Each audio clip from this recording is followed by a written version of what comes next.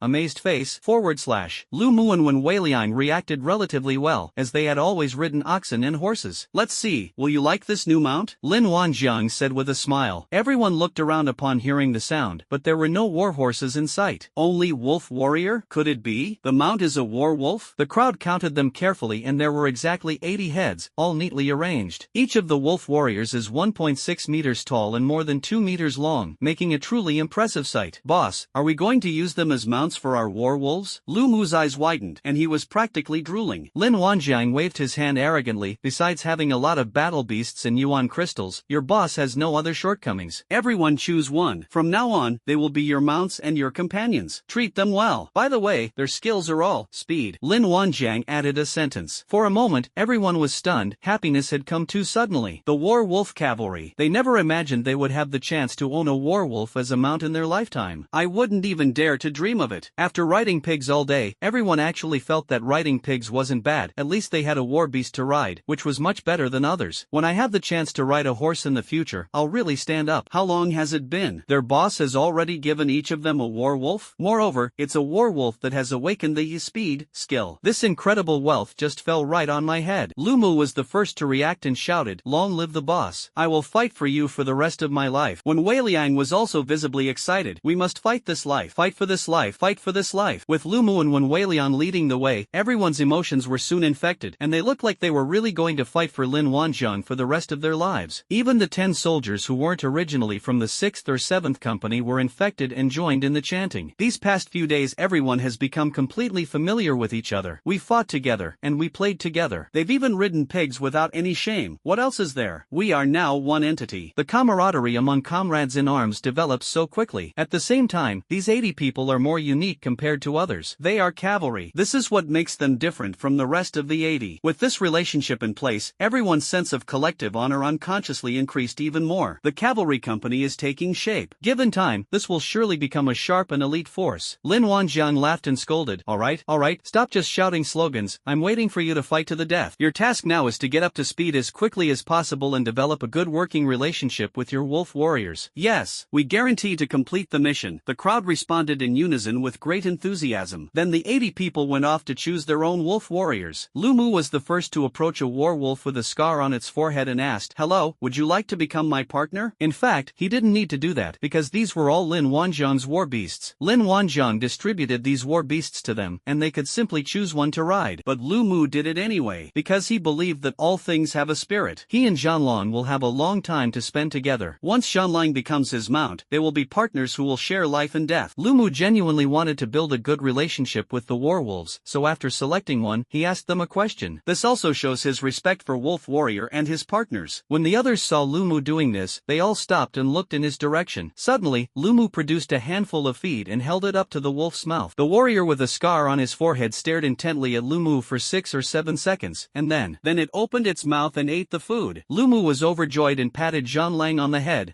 Brother, please guide me in the future. My name is Lu Mu. Lin Wanjiang, standing in the distance, was completely dumbfounded. Is this some kind of crazy move? As expected of his chief war beast commander, he really knows how to deal with war beasts. I've learned something. Then Lin Wanjiang conjured up a handful of dog food and handed it to the dog. Eat this, and be a good boy from now on. The dog glanced at Lin Wanjiang. I won't eat.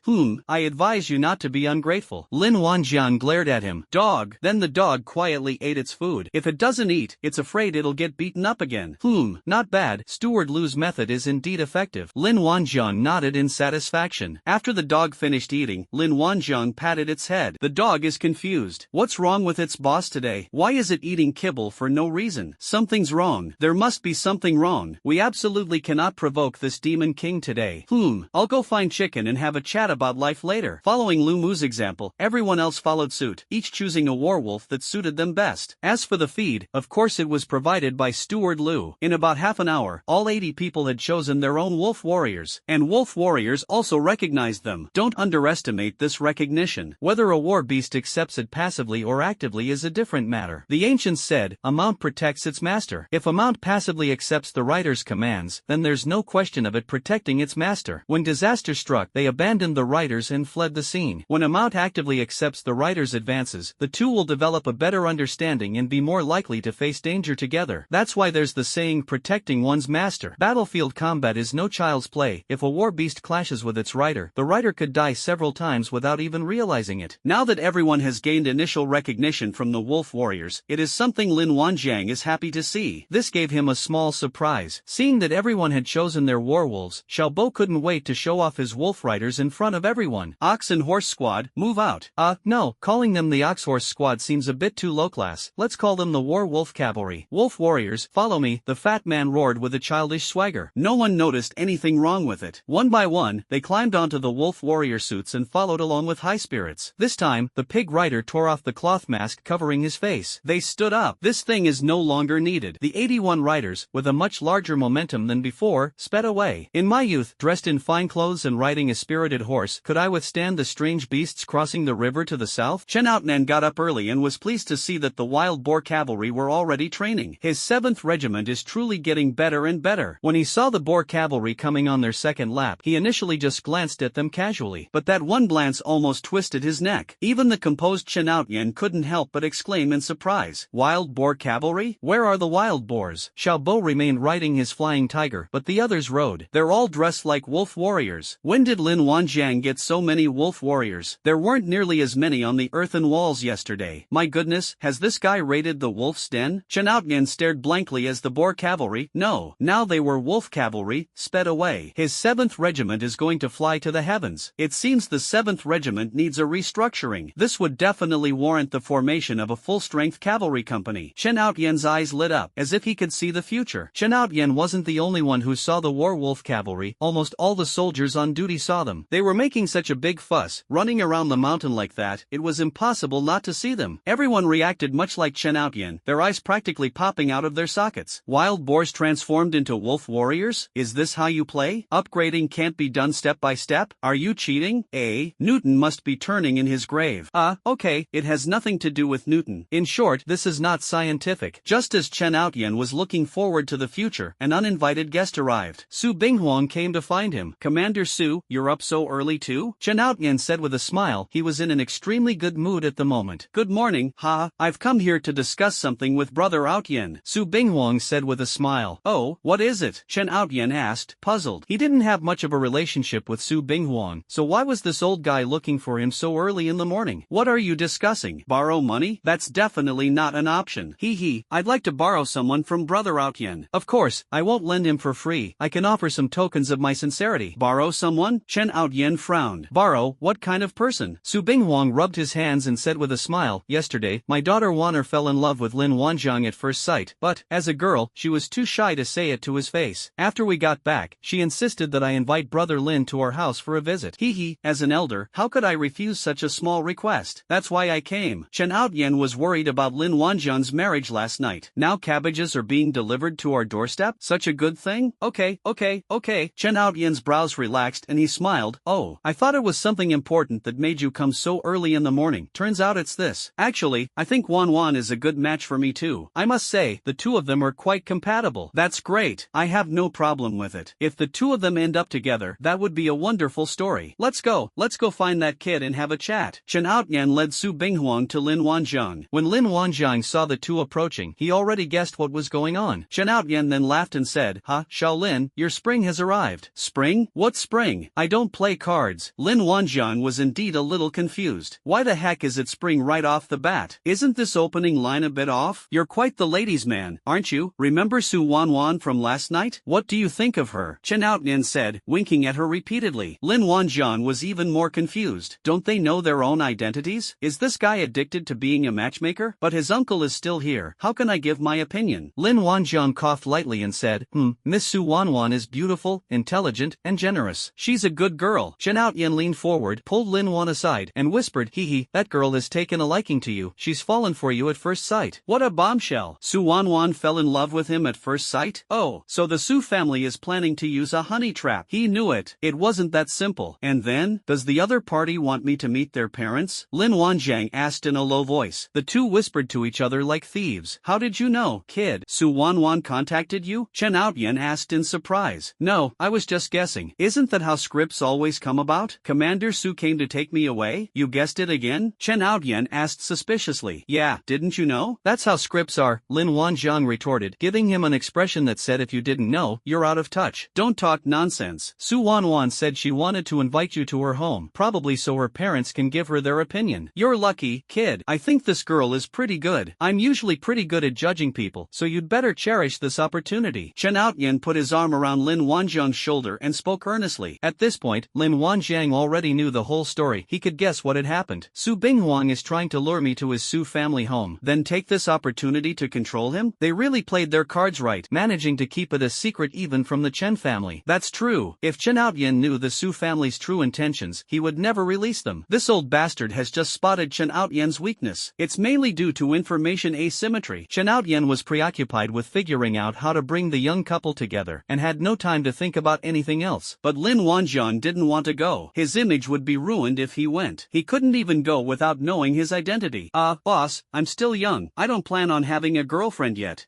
Where are you small? You don't look small to me. Don't give me excuses. Chen Outyen's eyes widened instantly. Plate hashtag. He had an expression that said, if you don't go on a blind date, I'll break your legs. But I want to establish my career before starting a family. I'm still young and want to make more contributions. Lin Wanjiang said stubbornly, refusing to go. Chen Outyen was almost ready to whip him with his belt, but he still patiently persuaded him. The ancients said, a man should establish a family before establishing a career. You see, establishing a family comes before establishing a career. What does that mean? It means that establishing a family must be the top priority. The ancients wouldn't lie. I don't believe it. Who is this ancient person? Let him stand up and tell me himself. Chen Outyen's face darkened. I can't invite the ancients, but I can send you to see them. You can ask them yourself. Do you need that? It's settled then. You have no parents, so I'm your older brother. I'll make the decision on this matter, and I'll go with you this time. Chen Outyen made a decision on the matter directly. What should Lin Wanjiang do? If he dares to say another word against it, Chen Outyen will probably whip him with a belt and send him off to argue with the ancients on the spot. The two eventually reached a consensus. Chen Outyen walked over and said to Su Binghuang with a smile, my dear-in-law, oh no, Commander Su, Shaolin has agreed. When shall we set off? Lin Wanjiang's face darkened. How anxious must they be? Even the in-laws accidentally blurted it out. Is he the kind of guy who can't find a girl? Su Binghuang laughed and said, since brother Lin has agreed, let's go now. Alright, will Miss Wanwan come to pick me up? Chen Outyen asked. Yes, let's go. Let's go to the Su family's defense zone first. Su Binghuang greeted warmly. Dog, when Fatty comes back, tell him to lead the training properly. I'll check when I get back. Lin Wanjiang instructed. The dog raised its paw and made an okay sign. Su Binghuang sneered inwardly, still thinking of coming back? Take one more look. You're not coming back. Ha, brother Outyen. Chen-Outyan, why are you following along? Xiaolin and I can go by ourselves, Su Binghuang said, seeing Chen-Outyan also joining in the persuasion. Hee, look at what you're saying. How could I let Xiaolin go alone on his first visit? As his older brother, of course I went with him, Chen-Outyan said matter-of-factly. Seeing this, Su Binghuang pondered for a long time before finally agreeing. If they absolutely refuse to let Chen-Outyan go, he will definitely become suspicious, which will cause even more trouble. Fine, let's go together then. There are plenty of ways to make someone disappear into thin air. As for how to explain this to the Chen family, let's just say the forgery was an accident, and we'll settle it by paying some yuan crystals. When everyone arrived at the Su family's defense zone, Su Wanwan was already waiting there. Su Wanwan was clearly taken aback when she saw Lin Wanzhong and Chen Outnan coming over. Why did they get here? Su Binghuang walked over and said with a smile, Wanwan, Commander Chen and Deputy Commander Lin are going to the Su family to discuss some matters. Can you take us there? Su Wanwan looked at Lin Wanzhong and frowned. Was my reminder last night in vain? However, seeing that Chen Outyan was also there, she felt a little more at ease. Even if the Su family wants to harm Lin Wanzhong, with Chen Outyan around, there shouldn't be too much of a problem. The Chen family is a large family of similar stature to the Su family. Chen Outyan is also someone of importance, so Su Wanwan didn't say much. Lin Wanzhong and Su Wanwan exchanged glances. Lin Wanzhong smiled slightly and nodded as a greeting. Was this girl acting yesterday? Lin Wanzhong is uncertain. However, it's highly unlikely. This is just a gut feeling. The surprised micro-expression on the other person's face when they suddenly saw you couldn't be faked. This only shows that Su Wanwan was unaware that he was coming today. Lin Wanzhong possesses a spiritual eye and excellent eyesight, allowing him to see many details more meticulously than others. Therefore, from beginning to end, it is highly likely that this whole thing was a lie told by that old bastard Su Binghuang to deceive Chen Outyan. Su Wanwan is probably still in the dark. However, Lin Wanzhong did not expose Su Binghuang. Since the Su family is so eager for him to visit, they won't give up until he's had a cup of tea. He's not afraid of dragon's dens or tiger's lair, so the Su family?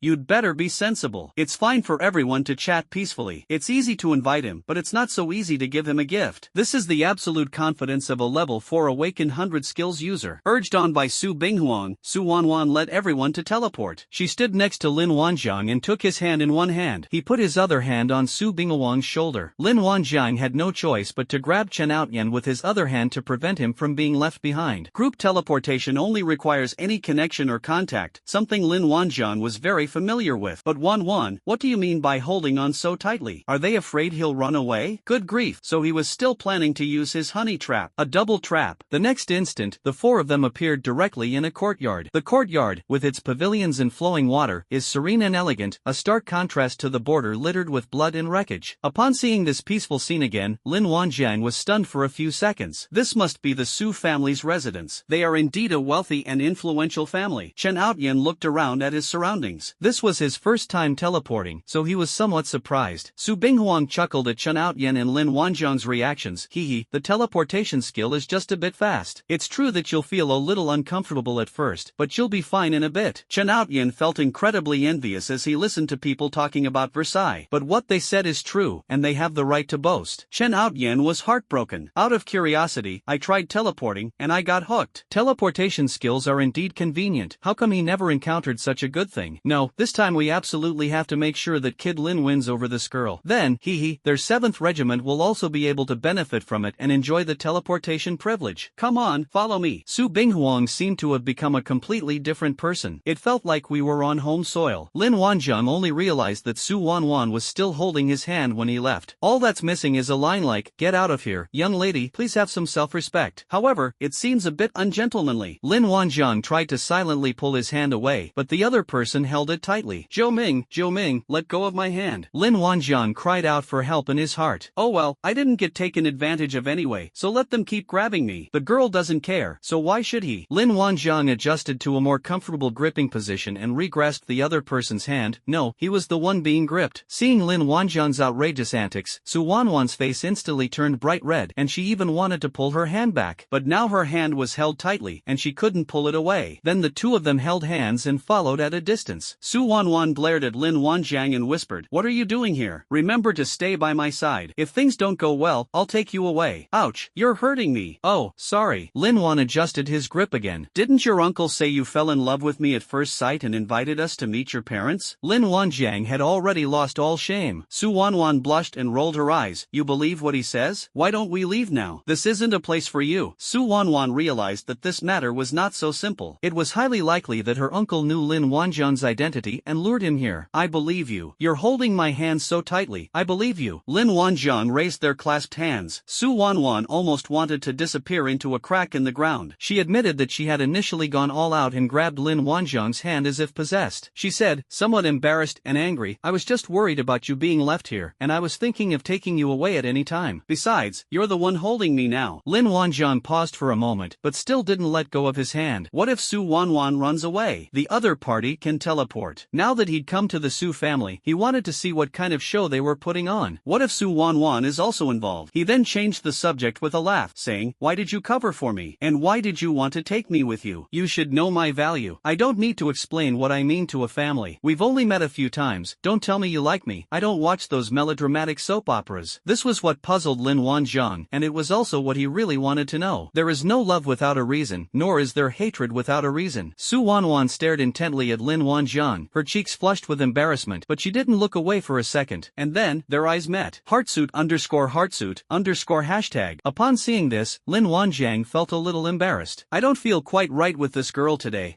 Move a little further away from me. I'm afraid you're trying to seduce me. Lin Wanzhang unconsciously took a step back. Su Wanwan chuckled and asked a seemingly random question. Do you believe in fate? I believe you. What, are you going to tell me that fate arranged for us to meet? Lin Wanzhang planned to directly state the other party's words, leaving them speechless. However, Su Wanwan's reaction was not as Lin Wanzhang had expected. She suddenly became very calm. When I was a child, I had a master in the mountains. Her awakened talent skill was deduction. Lin Wanzhang's eyes lit up. Deduction, the kind that predicts the future? Is your master still alive? Why don't we go and pay our respects to her? Lin Wanzhang interrupted directly. Deduction, the future, isn't it exciting? My master is dead. Su Wanwan sighed, feeling somewhat lost. Alright, Lin Wanzhang has admitted defeat. He's lost a great skill. What a pity. He obediently became a listener. She once reenacted my own future on me, and I saw fragments of my future. At this point, Su Wanwan blushed and didn't continue. And then? What will the future look like? Lin Wanzhang waited quietly for the rest of the story to unfold. It's nothing. Just know that I will never have any ill intentions towards you. Su Wanwan directly avoided the topic and stopped talking about it. Lin Wanzhang was speechless. Who tells a story only halfway through? That's so inconsiderate. Whether there was malicious intent or not is just talk, isn't it? Just then, Su Binghuang shouted from afar, why are you walking so slowly? Hurry up and catch up. Lin Wanzhang then stopped arguing with the other party and the two quickly followed. But their hands. Lin Wanzhang felt himself being held tightly by the other party again. The four of them walked through several corridors and arrived at a large hall. There were already about 10 people sitting on both sides, and behind them stood some young people, about 20 or 30 in total. The hall is very large, and it doesn't feel crowded with so many people standing here. Sitting at the head of the group was an old man with graying hair, but he looked very energetic and must be a master. He's probably the head of the Su family. Lin Wanzhang sighed inwardly as he looked at these people's skills. The people from big families were truly amazing. Not a single one of them had a useless skill. When everyone in the room saw Lin Wanzhang and his three companions enter, they all turned to look at them. An overwhelming pressure, like that of a mountain, was pressing down on me. This scene, this pressure, if someone had never seen anything like it before, they'd probably be frozen in place in embarrassment. However, Lin Wanzhang and Chen Outyan were clearly worldly people. Chen Outyan comes from a prominent family and has spent many years commanding troops on the border and fighting against mutated beasts. He has earned his reputation through real battlefield experience. This minor incident was naturally handled with ease and composure. As for Lin Wanzhang, putting everything else aside, just the fact that he can calmly act like an assembly line worker selecting war beasts amidst a horde of beasts is something that few in the world can do. His composure is truly rare. Are these people in front of me as scary as war beasts? Not at all. Let all these people stand in the horde of mutated beasts for a moment. Let's see if his legs get weak. However, Lin Wanzhang could sense that Su Wanwan beside him was obviously a little nervous. My palms were slightly sweaty. Lin Wanzhang squeezed the other person's hand for no apparent reason and whispered, what's the panic? Calm down. He was really afraid that Su Wanwan would suddenly teleport him away from the scene. Come in, Su Binghuang said calmly. It looked like they were about to hold a joint trial. Lin Wanzhang pulled Su Wanwan alone, following behind Chen Outyan and Su Binghuang, to the center of the hall. Patriarch, Lin Wanzhang has arrived. Su Binghuang reported to the head elder and then stood aside. There was absolutely no intention to introduce Chen Outyan. Furthermore, Su Binghuang addressed the old man not as father or head of the family, but as family head. They dressed up quite formally, as if they were afraid people wouldn't know they were a large family. Chen Outyan was treated like he was invisible. Clearly, Lin Wanzhang is the main character character today. Chen Outyan remained calm and took the initiative to speak with a smile. Hee, old man, you are even more radiant than before. This junior, Chen Outyan, has brought Wan Zhang here to introduce us to the family. We have prepared a small gift as a token of our appreciation. As he spoke, Chen Outyan took out a yuan crystal storage box and handed it over. Lin Wanzhang was slightly taken aback when he saw that his boss had brought out such a generous gift. Goodness, it wasn't a waste of time to recognize this boss. Brother Tian is a real tough guy, he'll step up when things get tough. They even brought out the Yuanjing storage box. Although he didn't like this thing, it was extremely precious to Chen Outyan. Chen Outyan is now following along as Lin Wanzhang's elder brother. In terms of etiquette, Chen Outyan was indeed very proper. He acted like an elder brother, directly standing in front of Lin Wanzhang. If this is truly the first time visiting the woman's home, there's absolutely no problem. But this is the Su family home, and this isn't a proper visit from a prospective son-in-law. At this moment, a young man next to the Su family head quickly came over and took Chen Outyan's yuan crystal storage box. Oh, you are the young man from the Chen family? The old man in the head seat looked at Chen Outyan with a puzzled expression. That's right, my father is Chen Huson, Chen Outyan said with a smile. I didn't expect you to be so old. Time really flies, the old man laughed. Alright, since your brother Hisong's son, you can leave now. Just leave Lin Wanzhang behind. Chen Outyan was completely dumbfounded. What the heck? I just arrived and haven't even had a cup of hot tea yet? Are they kicking people out like this? No, old man, what do you mean? So you're going to deny everything after accepting the gift? Do you think my gift was too small or what? Is this how the in-laws are treated on their first visit? Chen Outyan looked completely bewildered. What's going on, Grandpa Su? Did you pick up the wrong script? Brother Outyan, please. Su Binghuang stepped forward and gestured for him to enter. Their attitude was no longer as friendly as before. Chen Outyan was even more bewildered. Was this for real? Where did the Chen family offend the Su family? In that instant, Chen Outyan thought of many things, but he never expected that Lin Wanzhang's side had a problem. But he had already realized that things weren't so simple today. The Su family's attitude is clearly problematic. Grandpa, what do you mean? Please speak frankly. Is there anything my Chen family has done wrong? Chen Outyan did not leave but looked directly at the old man and asked, are you kidding me? He's here now as Lin Wanzhang's older brother. How could he just leave Lin Wanzhang behind like that? Young Chen, this matter has nothing to do with you. For brother Hisong's sake, you can leave on your own. We only want Lin Wanzhang, the old man said calmly. I know you want Lin Wanzhang, but even if he's a prospective son-in-law, as his older brother, it shouldn't be a problem for me to have a cup of hay tea, right? Chen Outyan was about to flip the table. Is this how the Su family treats its guests?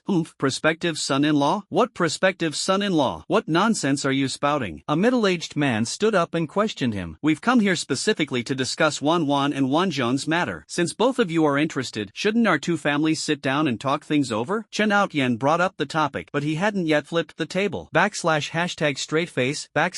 Today is Lin Wanzhang and Wan's home turf, and as the eldest brother, he has to endure it no matter how dissatisfied he is. These people are clearly trying to give the prospective son-in-law a hard time. They've all arrived, and you're kicking them out before we've even talked? What kind of high and mighty attitude is that? He would see how Lin Wanzhang was bullied on his first visit to the Su family, and he would see it all in the future. How could Chen Outyan watch something like this happen right under his nose? Chen Outyan, what nonsense are you spouting? How could Lin Wanzhang possibly be worthy of my honor? Another middle-aged man stood up, looking like he was about to roll up his sleeves and start a fight. He was probably Su Wanwan's father. Even though Chen Outyan was very well-mannered, he couldn't help but frown when faced with the Su family's attitude. They were holding hands, and now you're saying they're not a good match?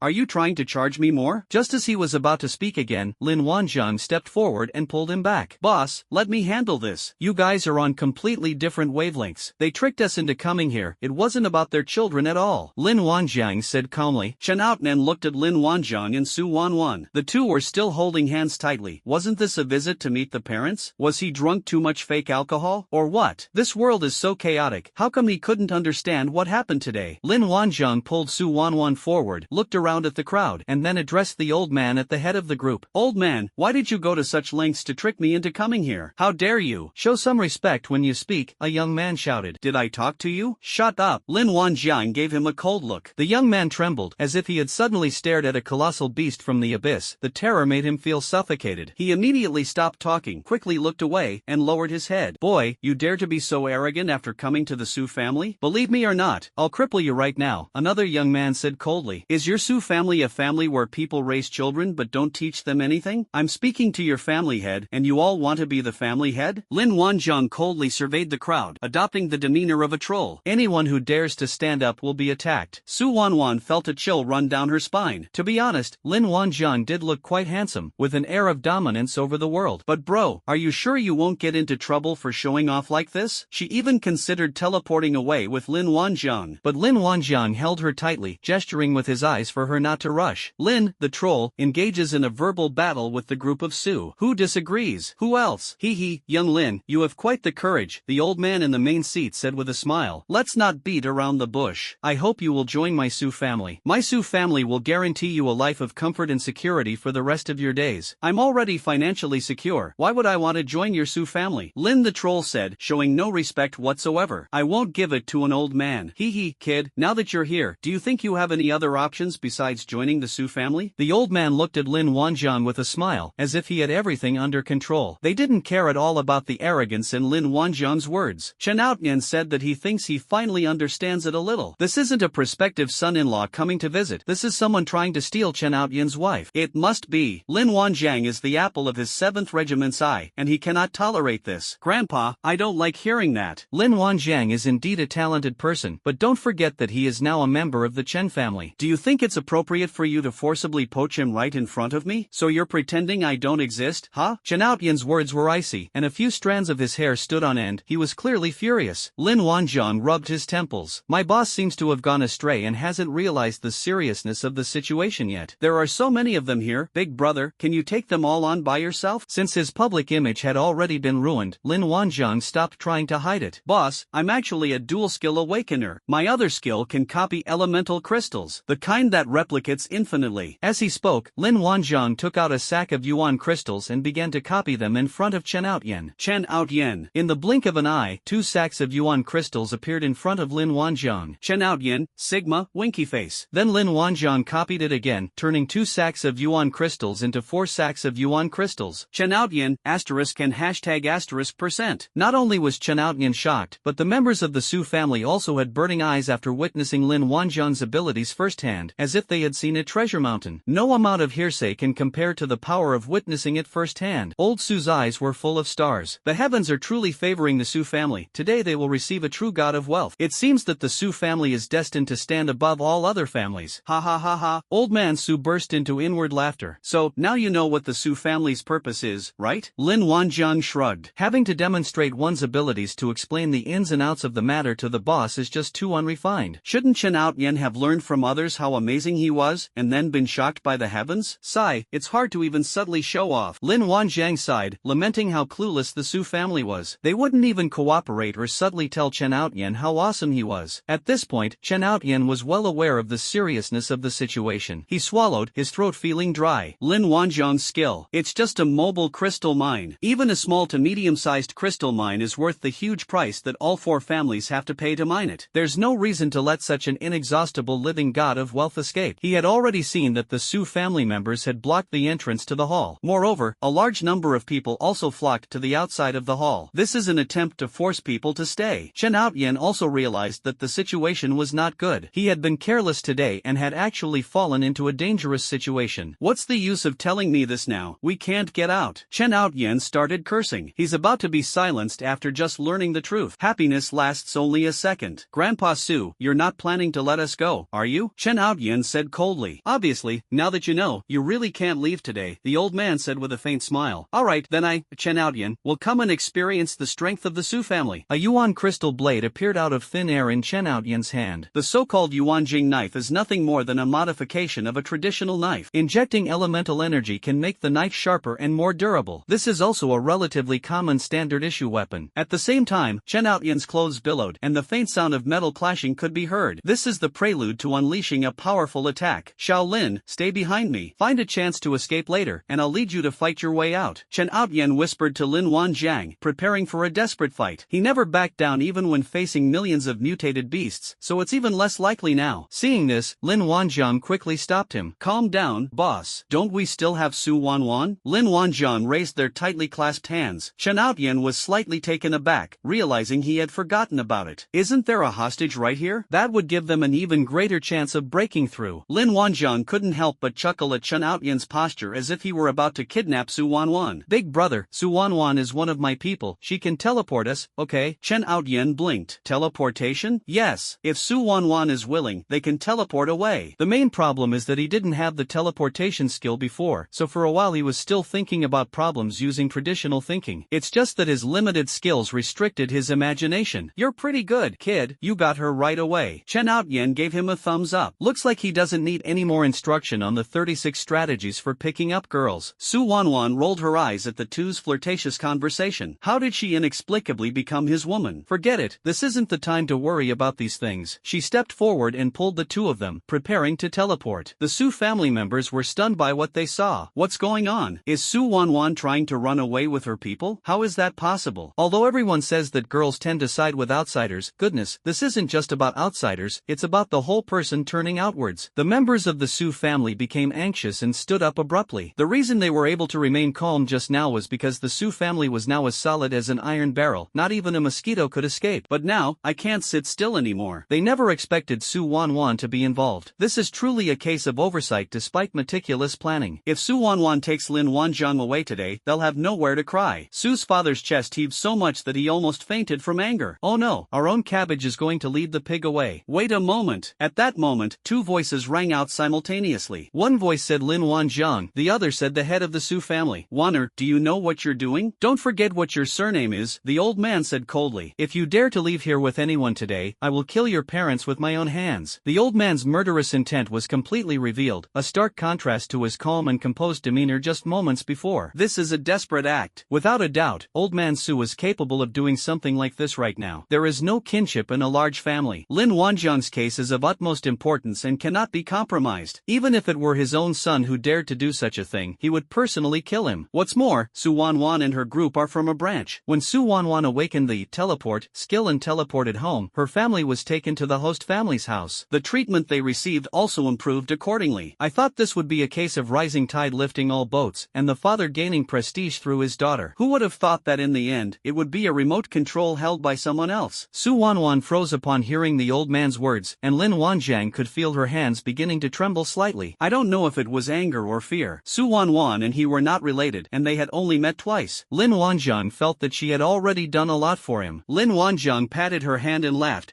Believe me, the situation is completely under control. After saying that, Lin Wanjiang completely let go of Su Wanwan's hand. This is after the teleportation. Lin Wanjiang voluntarily let go. Su Wanwan felt her hand suddenly go empty and stared blankly at Lin Wanjiang, lost in thought. Old man, I'm really not leaving today. Lin Wanjiang turned to look at the Su family head. Old Su stared coldly at Lin Wanjiang without saying a word. However, the Su family members had already slowly gathered around. Hey, what are you doing? Chen Outyen looked around warily, wondering what tricks Lin Wanjiang was up to this time. Don't worry, boss. I value my life a lot. If I wasn't absolutely sure, I would have run away long ago. Lin Wanjiang reassured the other party. Although Chen Outyen was suspicious, he knew a bit about Lin Wanjiang's personality, so he didn't say anything more. You all know I'm a dual skill awakener, right? Lin Wanjiang looked around at everyone and smiled. Kid, so what if you have two skills? Even if you're a beast tamer, your battle beast isn't here. Su Binghuang sneered. He knew that Lin Wanjiang was also very skilled at controlling beasts, and that it would indeed be more troublesome if his own war beasts were present. However, they were teleported here today. His war beast didn't come with them. Sigh, you guys are still too inexperienced. Actually, my beast taming skill is a summoning type. Are you ready? Lin Wanjiang's lips curled up. All that mystical talk. Beast taming is beast taming. I've never heard of any summoning type. Boy, if you obediently serve my Su family, it's not impossible for you and Wanner to get together. Su Binghuang used a combination of firmness and gentleness, hoping to make Lin Wanjiang submit willingly. After all, the god of wealth has to be invited. Otherwise, if we force it, what will happen to the god of wealth slacking off at work? This is related to the production of yuan jing. Nobody wants to escalate things unless absolutely necessary. Lin Wanjiang ignored Su Binghuang and instead looked at everyone present one by one. Why are you threatening her with her parents? What do you take her for? Family? Or a teleportation device? Aren't her parents part of the Su family? If she disobeys in the future, will you still have to use her parents to force her to comply? She's supposed to be a mobile teleportation array for your Su family? If you want skills, won't they awaken on their own? These men, all dressed impeccably, are doing the most shameless things. What wouldn't you do for a little profit? To tell you the truth, I can't stand people like you the most in my life. Lin the Troll unleashed a torrent of furious criticism. Many of those who criticized him felt somewhat ashamed. Su Wanwan, standing behind him, stared blankly at Lin Wanjiang's back. At this moment, her eyes seemed to regain their sparkle. Old man Su then spoke up, his tone much gentler. Lin Wanjiang, as long as you are willing to join the Su family and serve the Su family in the future, I will arrange for Wan'er to be betrothed to you today. Old man Su had clearly thought this through carefully. The main purpose was also to ease tensions between the two sides. Whether it's Su Wanwan or Lin Wanjiang, their importance goes without saying. The loss of even one of them would be a tremendous blow to the Su family. He genuinely didn't want to see things fall apart like this. This is extremely detrimental to the Su family. I was forced to say those threatening words to the other party's parents in a moment of panic. In life, people pursue nothing more than fame, fortune, and beauty. Lin Wanjiang is destined to have both of the former too. So, his best option would be to capitalize on Su Wanwan's beauty and use her to keep Lin Wanjiang under his control. However, Lin Wanjiang did not buy it. Hearing the old man say that, he started arguing again. Is Su Wanwan a commodity of your Su family? You can offer her up to me in marriage just to win me over? Free marriage was advocated even before the Common Era. Are you getting more and more feudal as you get older? You, Lin Wanjiang, don't be ungrateful. Su Binghuan, who was standing to the side, couldn't stand it anymore and shouted. Lin Wanjiang didn't even glance at Su Binghuang and said to himself, forget it, talking too much will only make my mouth ache. The best way to communicate with you is to win people over with virtue. He moved closer to Chen Outyan and Su Wanwan. Come closer to me and get ready. I'm about to summon my battle beast. Chen Outyan was skeptical. To be honest, he didn't understand either. Could a battle beast be summoned? The next instant, Chen Outyan felt a blur before his eyes and was slammed to the ground. Su Wanwan, on the other hand, was fine. What the heck? Chen Outyan was completely stunned. He had actually been ambushed.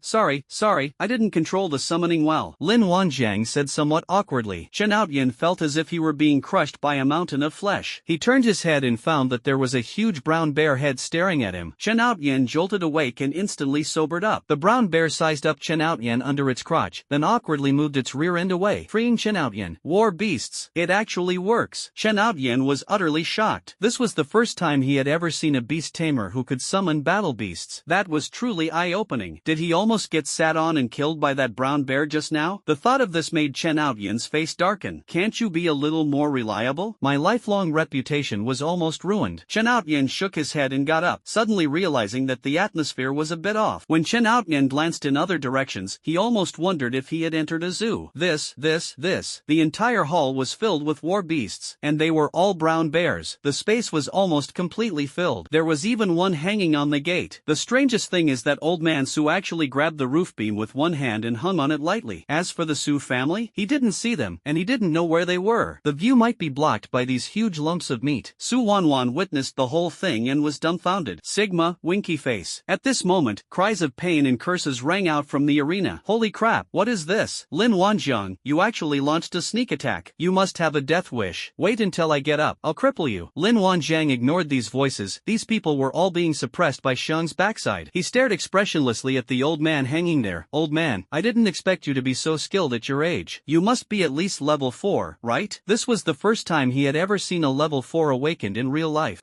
Kid, a level 4 awakener is beyond your comprehension. Tell your battle beast to retreat, and I'll spare your life. Otherwise, I'll fight you to the death. Even though old man Su was hanging from the beam, his words still carried a strong tone. Having reached old man Su's level, it's unlikely that he can be threatened with battle beasts anymore. But there were other people in the room. Lin Wanjiang chuckled. Hey, old man, don't move around. Hold on. If you move, I can't guarantee that my little darlings won't do something that will wipe out your Su family line. You dare. Old man Su shouted. They looked ready to attack Lin Wanjiang at any moment. The war bears below suddenly raised their heads in unison, revealing their ferocious yellow teeth and fierce gazes towards old man Su. A deafening roar erupted. The earthquake was so powerful it ruptured people's livers and gallbladders. Su Wanwan unconsciously covered her ears with both hands. You see, these little cuties of mine don't have such a good temper. You'd better stay there and don't move around. Lin Wanjiang pulled Su Wanwan to the side and picked a relatively intact chair to sit down. The crowded war bears managed to make way for Lin Wanjiang. Chen Outyan followed up, saying, You've got this trick up your sleeve, kid. What about the others? Are they all being held back? It feels wonderful to be amazed and admired by your boss. Lin Wanjiang laughed and said, That's right, they're all being suppressed. Don't move. My war bears have bad tempers. If there's any misunderstanding, they might snap your heads off. Lin Wanjiang yelled at the crowd. A young man cried out in agony from the crowd, accompanied by a crisp crack sound from the bone. Something is clearly broken. See, I told you not to move around, but you wouldn't listen. It must hurt a lot. Lin Wanjiang said, pursing his lips. I didn't move, the young man roared, his voice filled with anguish. He didn't actually move. It was the war bears who accidentally stepped on it while jostling to make way for Lin Wanjiang. The Su family members also wanted to use their skills to resist, but all they could see were walls of flesh. The war bear's spear-like claws were digging into their backs. With just a light press, they would be dead. Therefore, no one dared to have any thought of resistance at this time. Let's just lie here and observe what happens. Lin Wanjiang, what exactly do you want? Old man Su asked angrily. What exactly happened? Those people below are all the core members of his Su family. If something happens to these people, then his Su family will be completely cut off. Just now, he regarded Lin Wanjiang as a fish on a chopping board, ready to be cooked however he wanted. Now the fish has suddenly leaped up and started threatening him with a kitchen knife. Why is this world so absurd? The change was so sudden that it caught him completely off guard. You can hang it up there for now. I don't want to talk to you right now, Lin Wanjiang said indifferently. He took some fruit out of the Yuanjing storage box and handed it to Su Wanwan and Chen Outyan. Then the three of them started eating.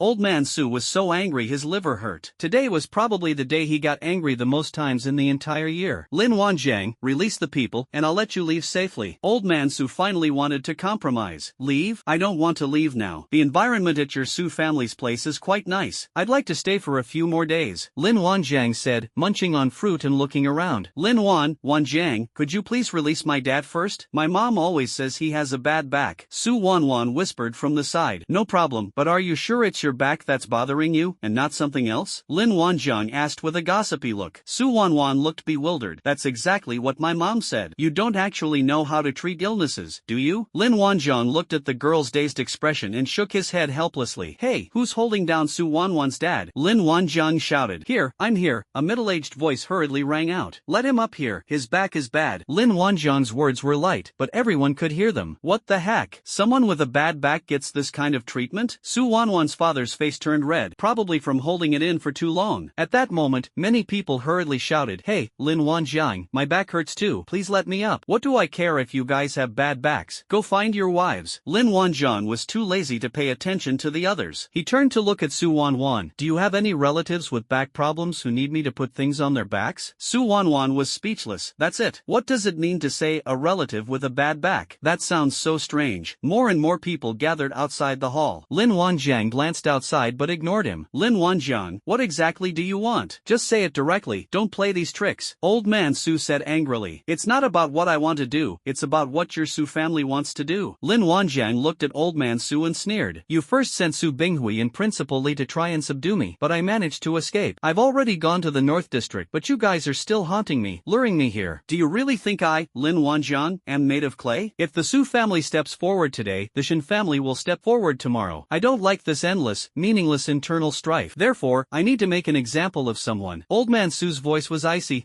Stop talking nonsense. I'm just asking you whether you're going to release them or not. Lin Wanjiang sneered. Old man, haven't you realized what kind of person you've messed with? As the ancients said, it's easy to invite a god, but difficult to send him away. The god of wealth, even if he's not the best, he's still a god. I, Lin Wanjiang, dare to call myself the god of wealth. You think I can only copy you on crystals? It's time to change the head of the Su family today. Although Lin Wanjiang's words were calm, they conveyed an undeniable air of authority. Old man Su roared, Bah! Lin Wanjiang, don't be so arrogant. Do you think these war beasts you summon can do anything to my Su family? Do you know how many people are outside? The Su family has at least 1,000 guards. With my command, you and all your war beasts will die here. The fact that my Su family can sit at this table is a testament to our strength, which is beyond the comprehension of a mere brat like you. If you push me too far, I'll go all out and make you wish you were dead. Lin Wanjiang glanced at the people outside and suddenly said, Are all your men here? If they are, I'm going to start killing them, so I don't waste time searching for them one by one. That's right. He didn't make a move here for a long time after he caused a commotion, because he wanted to wait for the Su family to gather around. It would be too much trouble for him to go find them one by one. This is called luring monsters, gathering monsters, and then Bayou. Then there's nothing to talk about. I want to see who's more ruthless. Old man Su leaped through the roof and burst out of the house. He refused to believe that Lin Wanjiang would really fight to the death. Luckily it's a wooden house, otherwise he might have tried to build one out of concrete. The entire Su family, go to level 1 combat readiness. Target the council hall with your Yuan crystal cannons. Old man Su's voice boomed, carrying far and wide. Are you kidding me? Seeing that the time was right, Lin Wanjiang coldly gave the order. The war bears end the lives beneath their buttocks. Put, put, put. The sound of sharp claws tearing through flesh echoed from inside the room. Screams and wails filled the air. Of the dozens of people in the Su family hall, none escaped except for Su's father. These high-ranking members of the Su family, who were usually so aloof and powerful, just suddenly disappeared. It died a miserable death under the claws of the war bear. He couldn't even straighten straighten up before he died. They didn't even have a chance to beg for mercy. They couldn't understand it even in their dying moments. Had Lin Wanjiang gone mad, wanting to die with them? Shouldn't we be holding them hostage? They underestimated Lin Wanjiang's decisiveness. At this moment, all beings are equal. You only have one life. There's no such thing as a zombie coming back to life. You're completely dead. The air was instantly filled with the stench of blood. There is no room for reconciliation between the Su family and Lin Wanjiang. Su Wanwan closed her eyes tightly, unable to bear watching this scene. These are all her relatives. Although she belongs to a different branch of the family, they are still related by blood. If it were in the past, she would definitely have stood up to stop Lin Wanjiang from going on a killing spree. However, since her family was brought to the host family, she has experienced more of the coldness of a large family. They could have been studying carefree at the academy, but now they have to be used as teleportation tools. She couldn't refuse. She has lost count of how many times she has been teleported over this period of time. She was always ordered around, as if that was her duty. Sometimes I even have to deliver things in the middle of the night, things that aren't urgent. These things could have been delivered slowly by car. She was just making it easier for herself. Using her as a mobile teleportation array is becoming more and more frequent and increasingly outrageous. She's only 16 years old, and she's already lost her freedom. No one asked her if she wanted to, and no one cared about her feelings. Her future seemed to be already laid out before her. It's just doing the same mechanical things every day. Can't even slack off. How awful. Moreover, just now, the head of the Su family actually threatened her with the lives of her parents. She believed this was the first time such a thing had happened, but it wouldn't be the last. So from that moment on, she completely lost any sense of belonging to the main branch of the Su family. The feelings that weren't very strong to begin with are gone. When a person's dissatisfaction accumulates to a certain point, it will eventually explode, and all it takes for this explosion to happen is a trigger. Even honest people can resort to violence when pushed to the limit. The Su family head's life-threatening words were the fuse. Lin Wanjiang, whom I had only met a few times, was even more convincing than those other people. So this time, Su Wanwan is completely on Lin Wanjiang's side. Su Wanwan, take them and leave first. Today I will bring a new era to the Su family. Lin Wanjiang said, turning his head. What about you? Let's go together. Chen Outyen hurriedly said. You guys go first, I'm fine. You can't do anything with me. Lin Wanjiang's words left no room for argument. Seeing that Lin Wanjiang said so, Su Wanwan did as he said. Without hesitation, he teleported away with Chen Outyen and her father, disappearing from the spot. This is a belief that has no basis in reality. For some reason, she just believed in Lin Wanjiang. Lin Wanjiang, you're asking for death. Today I'll make you wish you were dead. Old man Su's eyes were bloodshot as he went completely berserk. Fire! Raised the council chamber to the ground. Lin Wanjiang looked out of the hall, his eyes cold and sharp. Let's have some fun. The familiar sound of a portable crystal cannon cutting through the air rang out. Target, the hall where Lin Wanjiang is. The Great War has begun. Lin Wanjiang vanished on the spot with a teleportation, even though he was immortal, protected by armor, and had absolute defense. But he's not stupid enough to just stand there and take a few shots without thinking. He doesn't have that kind of fetish. The next instant, Lin Wanjiang appeared in the crowd outside the hall. Humph, go and greet the ancients. Call. Hundreds of war bears in the hall instantly appeared beside Lin Wanjiang. Enormous bodies appeared out of thin air, instantly crushing or maiming a group of people. The war bears weigh over a ton. A single blow from one of them would cripple an ordinary person, if not kill them. The people outside are no match for those inside the hall. The dozens of people in the hall are all pillars of the Su family. Even those young people, whether in terms of cultivation level or skill level, are among the best in the world. So when they were suddenly pounced on by the war bear, they were only injured, not killed. Even someone as strong as Chen Outyen was stunned when Zhang Xiong hit him like that. So how could the Su family's guards outside the hall withstand this sudden influx of reinforcements? Thank goodness Lin Wanjiang didn't summon elephants and rhinoceroses, otherwise they would have been killed one after another. So they are lucky. Boom, boom, boom, boom. As soon as Lin Wanjiang teleported out of the hall and activated his summoning skill, a barrage of elemental crystal cannons bombarded the area, instantly leveling the entire hall to the ground. If Lin Wanjiang had summoned them even a second later, these warbears would probably have been injured. The reason it was said to have suffered some injuries is because the warbear's body was covered with a layer of transparent armor. It's like a boss with two thick health bars. It's not so easy to kill. The Su family's concentrated attack with Yuan crystal cannons was destined to be futile. They bombed away at nothing, but ended up destroying their own valuable house. Lin Wanjiang's move was something neither Old Man Su nor the Su family guards had anticipated. While the guards were still stunned, the war bear had already begun its slaughter. Hundreds of war bears roared and charged out. In close combat, even a physical awakener would be confused. Hundreds of brown bears, each as heavy as an iron tower and weighing over a ton, moved through the area as if it were their own, leaving blood splattered and limbs scattered everywhere they went. In just 2 or 3 seconds, more than 300 people had lost their lives at the hands hands of the warbear, including those who were smashed. The Su family guards also came to their senses and began to fight back. After all, the Su family had a numerical advantage in guards, and there was a steady stream of people heading this way. They were aware of what had happened in the hall. Therefore, they had a good idea of the number of bears they were fighting. Although they were caught off guard by the war bear attack, they haven't lost their composure yet. Hold on tight. There are only a little over 100 brown bears. Keep your distance and wear them down. Stay steady, create some distance. Fight in small groups. The Yuan crystal shield will hold the line, while the rest of you focus on attacking vital points. Someone in the crowd began to give orders. Those who can serve as guards for a large family are not all ordinary people. At least their resilience and military skills are up to par. Similarly, the person who can serve as the leader of the family's guards must be no pushover either. But the next moment, the guard commander was stunned. He rubbed his eyes, wondering if he was seeing double. How come there are suddenly hundreds of brown bears in the arena? There are more than 100 brown bears. The intelligence was wrong. This is fatal. Attention everyone, there are over 200 brown bears. Squads, cover each other, the guard commander shouted. But just then, his vision seemed to double again. There seemed to be over 100 more brown bears in the arena. Sigma, the guard commander's eyes nearly popped out of their sockets. Are you kidding me, bro? Over 300 mutated brown bears? Who can withstand this? With their current guards, it seems difficult for them to deal with 1 or 200 brown bears. Now there are over 100 more. This is a mutated brown bear weighing over a ton, with strong defense and attack capabilities, not a wild boar. No, that's not right. Even so many wild boars are quite scary. In short, this wasn't the last straw that broke the camel's back, it was the last bundle of steel bars that broke them. The guard commander was stunned for a second, wondering how to respond. He turned to look in the direction of the family head, waiting for his decision. Where is the homeowner? All I see are mountains of flesh. The guard commander retreated in a disheveled state. Use the terrain to block the attack. Get on the roof, quick, the guard commander shouted. As the commander of the guards, although he wasn't entirely confident, he at least did his job well and fulfilled his duties as a commander of the guards. The Su family's houses were all low-rise buildings with an antique feel, so it was relatively easy for the guards to climb onto the roof. A guard squad was the first to climb onto the roof, set up the Yuanjing cannon, and fired directly at the brown bear in front of them without hesitation. No! At this point, their own lives were in danger, so they didn't care about anything else. Boom, boom, boom. Several crystal cannon shots struck the chests of several warbears charging towards them. Several warbears were blasted backward by the enormous impact of the Yuanjing cannon. The rooftop guards were also somewhat energized upon seeing this. Continuous firing of the crystal cannon. The squad has 12 people, and the 12-person crystal cannon array has considerable firepower. They're poised to hold their ground, a 50-50 situation. But how did these brown bears get up again after rolling around a few times? And seemingly unharmed, it charged at them again in even greater rage. That's not scientific. Even the Yuanjing cannon was useless? How come these big guys have such high defense? Who can understand how they feel right now? I'm desperate. It's like a tank can withstand tower damage without losing any health. How can a squishy marksman not panic? Despite its large size, the warbear is a surprisingly agile fat man. Once their ferocity was aroused, the warbears became even faster and quickly rushed to the ground. Who says being on the roof guarantees safety? The warbears didn't care about any of that. With one of their paws, a pillar as thick as a wash basin snapped and collapsed with a crash. Like professional demolition workers, the warbears demolished the low houses in just one round. They showed everyone through their actions that even going to the rooftop is useless in the face of absolute power. The 12-person team on the roof stumbled and fell. They were greeted with bear hugs. The deceased was peaceful. He was gone in an instant. There was no chance of them coming back to life. They were turned into pieces. Another guard squad climbed onto a rooftop to prepare for a counterattack. But as soon as they set up the Yuanjing cannon, the two bears breathed fire at them. Can you believe it? A bear that breathes fire? The last thing the guard team saw was a bear's paw slamming down, causing the foundation to tilt. The land has turned into sand like quicksand. It all seemed too dreamlike. It's not that they aren't strong enough, but that their opponents are all far stronger than them. It has high defense and high health, and also high attack power. It's like a mobile fountain. The guard commander looked around. It seemed there was something wrong with his eyes. Why am I seeing double images over and over again? He looked around, and all he could see were bears. There seemed to be more bears than people. His expression gradually turned to despair. The enemy has cheats. He immediately wanted to run away. Earning 3,000 a month but doing the work that earns 30,000. Let whoever wants to be this damn commander take it. I'm not doing it anymore. The guard commander was decisive. He really turned and ran. Even though the matter was unbelievable, he refused to believe it. Why were there so many warbears appearing? But he understood that this was the truth. Lin Wanjian looked at the more than 2,000 warbears in the arena and nodded in satisfaction. You've never seen a beast tamer who can summon beasts before, have you? Hey, I scared you to death. In less than a minute, Zhanxiong had already taken control of the situation. Everything is under control. Roar! At that moment, one of the warbears roared. This is going berserk. The more than 2,000 warbears were roused and roared in unison. Roar! The earth-shattering roar seemed poised to crush the mountains and rivers and shatter the clouds. These warbears have become even stronger. This overwhelming and unparalleled aura instantly plunged the surviving Su family guards into despair. They had never seen such a grotesque sight before. Here are veterans who have served on the border and elite soldiers who have been selected. Perhaps some of them have seen the beast tide. But where have you ever seen a horde of beasts consisting entirely of brown bears? This is unheard of. It's outrageous. The commander's commands had stopped at some point. The guards were even more bewildered, like a small boat tossed about in a raging storm, instantly losing the guidance of a lighthouse. Some people began to flee backwards, and the defeat was inevitable. They may have shed blood on the border and made great contributions to the survival of humanity, but at this moment, they are on the side of the Su family. When positions differ, there's no room for leniency. If Lin Wanjiang were the weaker party today, they would not hesitate to kill him without hesitation. The next instant, these berserk warbears launched a crushing attack. Lin Wanjiang kept a close eye on the battle, but he didn't know where Old Man Su had disappeared to. After he came out, the old man seemed to have vanished into thin air. He was, after all, a level 4 fire attribute master, an awakened being. Lin Wanjiang didn't believe he'd just run away like that. Lin Wanjiang himself is a level 4 awakener, so he naturally knows what level 4 means. This is not the behavior of a head of household. The high ground is about to be taken down, at least come out and defend it. Moreover, Lin Wanjiang has a deep-seated grudge against the Su family. Old Man Su would certainly not let him off so easily. At this moment, Lin Wanjiang felt a chill coming from behind him. Without hesitation, he quickly moved forward and left the spot. And where he had originally stood, there was a feathered arrow. The front half of the arrow had already sunk into the bluestone ground, while the fletching was still trembling slightly. That arrow was indeed quite powerful. Lin Wanjiang saw Old Man Su standing on a rooftop not far away, in a posture of drawing a bow and knocking an arrow. Old Su shot another arrow. Lin Wanjiang could even see the arrow flashing with a dark light, as if it contained poison. Lin Wanjiang dodged again. Old Man Su was also somewhat surprised. Why was Lin Wanjiang able to dodge his arrows so easily? If he had dodged one arrow, it could have been a coincidence, but he had easily dodged both of them, so it was no coincidence. Lin Wanjiang, you've been hiding your true intentions well, Old Man Su said with a sinister expression. He knew Lin Wan's summoning skill, which could summon mutated beasts almost instantly. Therefore, he did not easily approach Lin Wanjiang. If caught in a pack of bears, a fierce battle is inevitable. These warriors, in their individual combat abilities, are indeed inferior to him. But he was alone after all, and warbears were everywhere here. He also saw many warbears with excellent skills, and he didn't know how Lin Wanjiang managed to acquire so many high-quality war beasts. What's even stranger is that these warbears have an unusually high level of defense. He had just spent a lot of effort to kill a few of them, and he almost lost his life. There's still a bloody gash over a foot long on his back, and blood is still seeping out. Even as a level 4 fire-type awakener, he didn't dare to be so reckless as to confront these 2,000+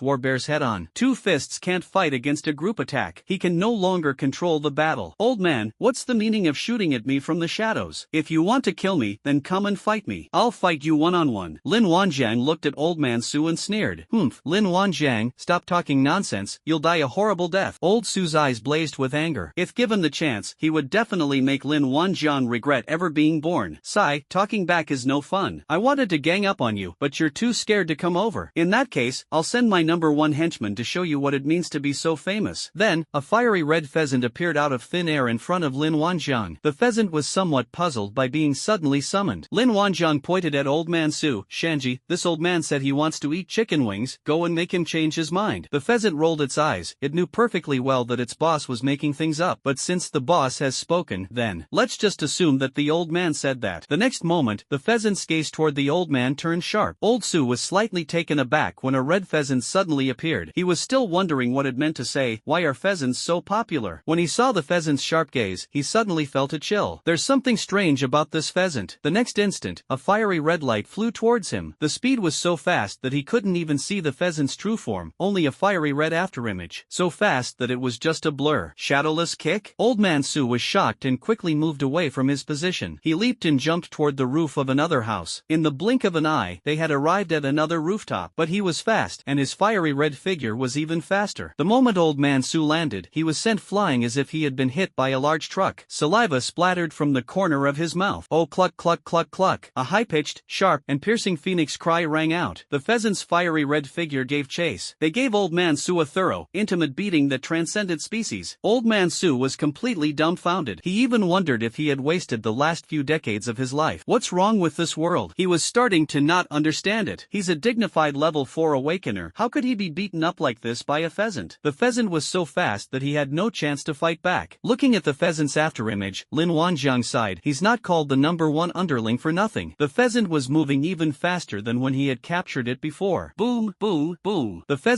greeted Old Man Su with a friendly greeting that lasted for more than a minute. During this time, the pheasant would occasionally ask, "Old man, are you still going to eat chicken wings?" Unfortunately, the old man was quite stubborn and didn't respond. Of course, it's also possible that he didn't understand, since Old Man Su doesn't speak the pheasant's language. So the pheasant managed to break the old man's hands and swell up his face. Old Man Su was furious, his eyes bloodshot. When had he ever suffered such humiliation in his glorious life? This is outrageous. I'll fight you to the death. Old Man Su roared, his entire body engulfed in flames. Old Man Su instantly unleashed his level 4 fire skill. In an instant, it ignited houses within a radius of nearly 100 meters. Even some war bears let out a roar as the fur on their buttocks was burned off. Several water-type battle bears rushed to put out the fire. Old Su didn't care about the war bears anymore. He was determined to kill this pheasant. Old Man Su seemed to merge with the flames, transforming into a fire dragon tens of meters long as he charged towards the pheasant. The pheasant was already moving very fast towards Old Man Su, but the old man seemed determined to fight it to the death. In an instant, the pheasant and the old man bumped into each other. Old Man Su was kicked away by the pheasant's claw, spitting out blood and suffering serious injuries. But Old Man Su grinned maliciously. He finally managed to touch the pheasant. His flames successfully engulfed and swept over the pheasant's entire body. A level 4 awakened being's fire skills are no joke. This pheasant is definitely going to become roast chicken. Ha ha ha ha. If he hadn't been so badly injured, he would have burst out laughing. At this moment, the pheasant was completely engulfed in flames, and only a vague outline could be seen. The pheasant let out a loud, clear cry. It seems a bit painful, but also a bit pleasurable. Lin Wanjiang was completely bewildered. Pheasant, what are you doing? Can't you be serious for once? Hearing the pheasant's cheerful call, Lin Wanjiang silently put away the water balloon in his hand. Goodness, this chicken doesn't need his help anymore. It's obviously not afraid of fire. He was a little worried, afraid that the beautiful fiery red fur would be burned bald. If Mao gets burned bald, how will he call out the pheasant to beat people up in the future? The bald pheasant, with its own laugh-inducing background music, instantly boosts the enemy's morale. He simply couldn't bear the embarrassment. The pheasant let out another high-pitched, clanging cry. Then the flames burning on the pheasant's body gradually dissipated. It actually got sucked into its mouth. As the flames subsided, the pheasant's fiery red plumage not only did not diminish in the slightest, but seemed even more vibrant. Hiss, should we start calling him Turkey now? Lin Wanjiang muttered. Seeing this, Old Man Su, who had fallen to the ground in the distance, spat out another mouthful of blood. This time I was just angry. He was unwilling to accept it. Why is it that a level 4 fire-type awakened person can't even roast a pheasant properly? There must have been some strange changes in the world that he was unaware of. Old Man Su struggled to get up. A fiery red figure flashed, and the pheasant appeared in front of Old Man Su, crowing twice. Perhaps we should let him use his fire skill again? Old Su's face flushed red and then turned pale. He almost fainted from anger. We can't beat them. We absolutely can't beat them. Even flames can be eaten, so be it. He's tired. Old Su's face was ashen. He slowly closed his eyes, waiting for the pheasant to deliver the final blow. Lin Wanjiang was speechless and went directly to the old man. Hey, old man, don't die yet. You must first relinquish your position as head of the family. If you do, I might spare the life of your Su family. Old Man Su reopened his eyes, looked at Lin Wanjiang, and said sarcastically,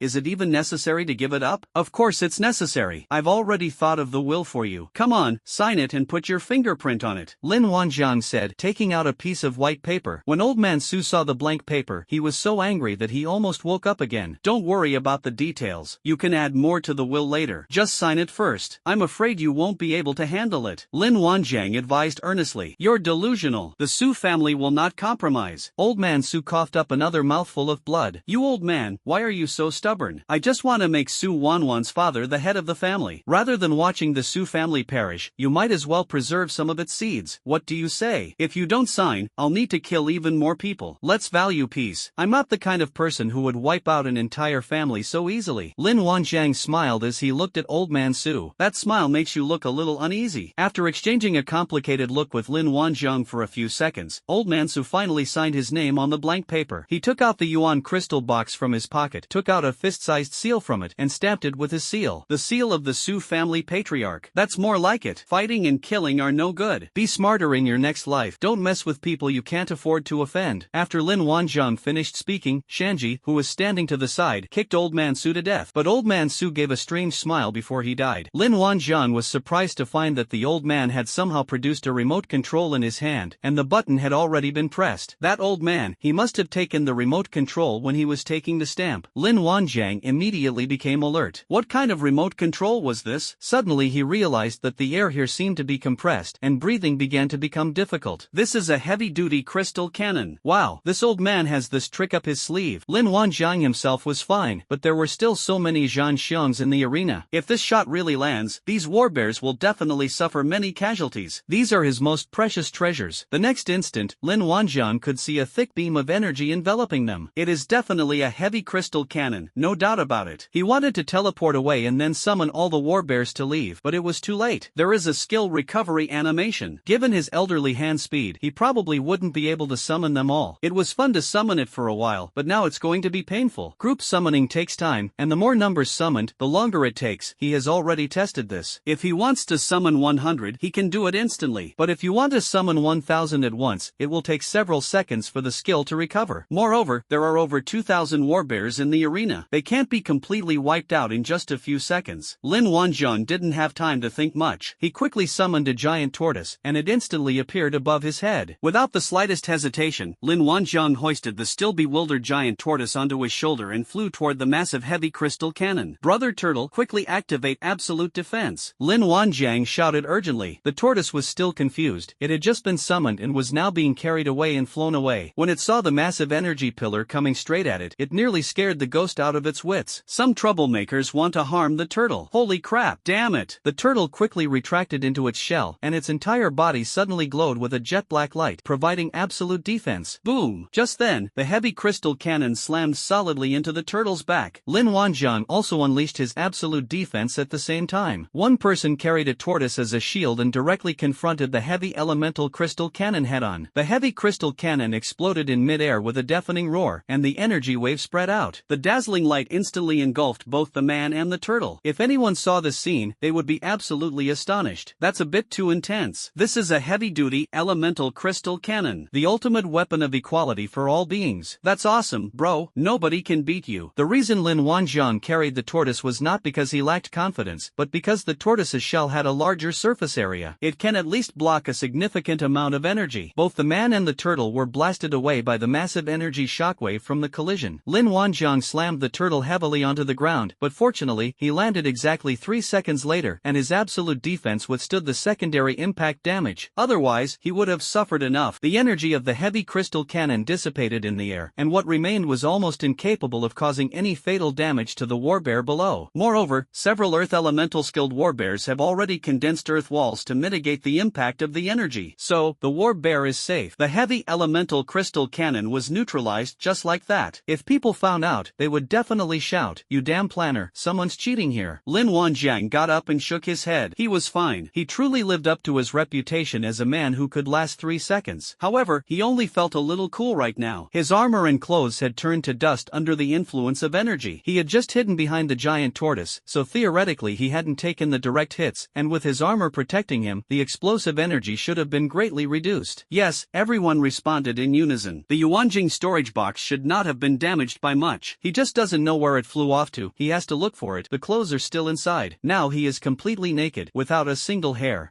No, there is one. After a long while, the giant turtle poked its head out, looking bewildered and as if it were still shaken. Hee, not bad, brother turtle, your reaction is pretty quick. Lin Wanzhong praised, turning the big turtle over. The giant tortoise looked at Lin Wanzhong with a resentful expression, and at that moment it had a bit of an urge to bite him. Even pitting turtles isn't this bad, is it? If it had reacted even a fraction of a second slower, it probably would have been dead. Is it easy for it to live to such an old age?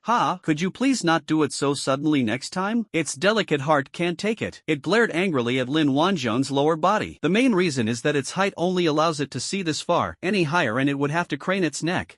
Sorry, things happened so suddenly, I didn't have time to explain in detail. Calm down, you're all old now. Don't be like that. Lin Wanzhong scratched his head and took the initiative to apologize to the giant tortoise. As the saying goes, if you're wrong, admit it. If you're going to get hit, stand up straight. After all, the tortoise is so big, who knows how long it has lived. Lin Wanzhong still respected this big tortoise quite a bit. He felt uneasy being stared at by the giant tortoise. With your mouth open like that, I feel very insecure. Don't be like a dog. We turtles have to be steady. Steady, okay? I'll go find some clothes first. You eat some food first. As he spoke, Lin Wanjiang stuffed a handful of feed into the big tortoise's mouth, leaving it completely bewildered. Eat slowly, there's plenty of feed. After leaving a pile of feed behind, Lin Wanjiang decisively made his escape. I have a feeling this thing wants to bite someone right now. Lin Wanjiang searched for a long time before finally finding the Yuanjing storage box. I have to say, this thing is pretty sturdy. It didn't break. Luckily it wasn't broken, otherwise I would have had to go buy new clothes naked. In the urgency of the situation, he put the seal and the blank paper into the storage box as well. If the storage box is damaged, then this shot will have been taken for nothing. Just as Lin Wanjiang was about to put on his clothes, he discovered that a figure had appeared out of nowhere in the ruins in front of him. Who else could it be but Su Wanwan? Su Wanwan probably came to meet him. The two stared at each other for 3 or 4 seconds, with Lin Wanjiang still in the position of putting on his clothes. The scene seemed a bit awkward. Su Wanwan's pretty face flushed instantly, and she tightly closed her eyes. Ah, I didn't see it. I didn't see anything. Hurry up and put your clothes on. After saying that, Su Wanwan disappeared on the spot, obviously teleported away. Lin Wanjiang was speechless. Damn it, he said he didn't see it. He quickly put his clothes on. What kind of mess is this? A lifetime of illustrious reputation, ruined in an instant. Oh no, my persona is ruined. Will I be mistaken for an exhibitionist?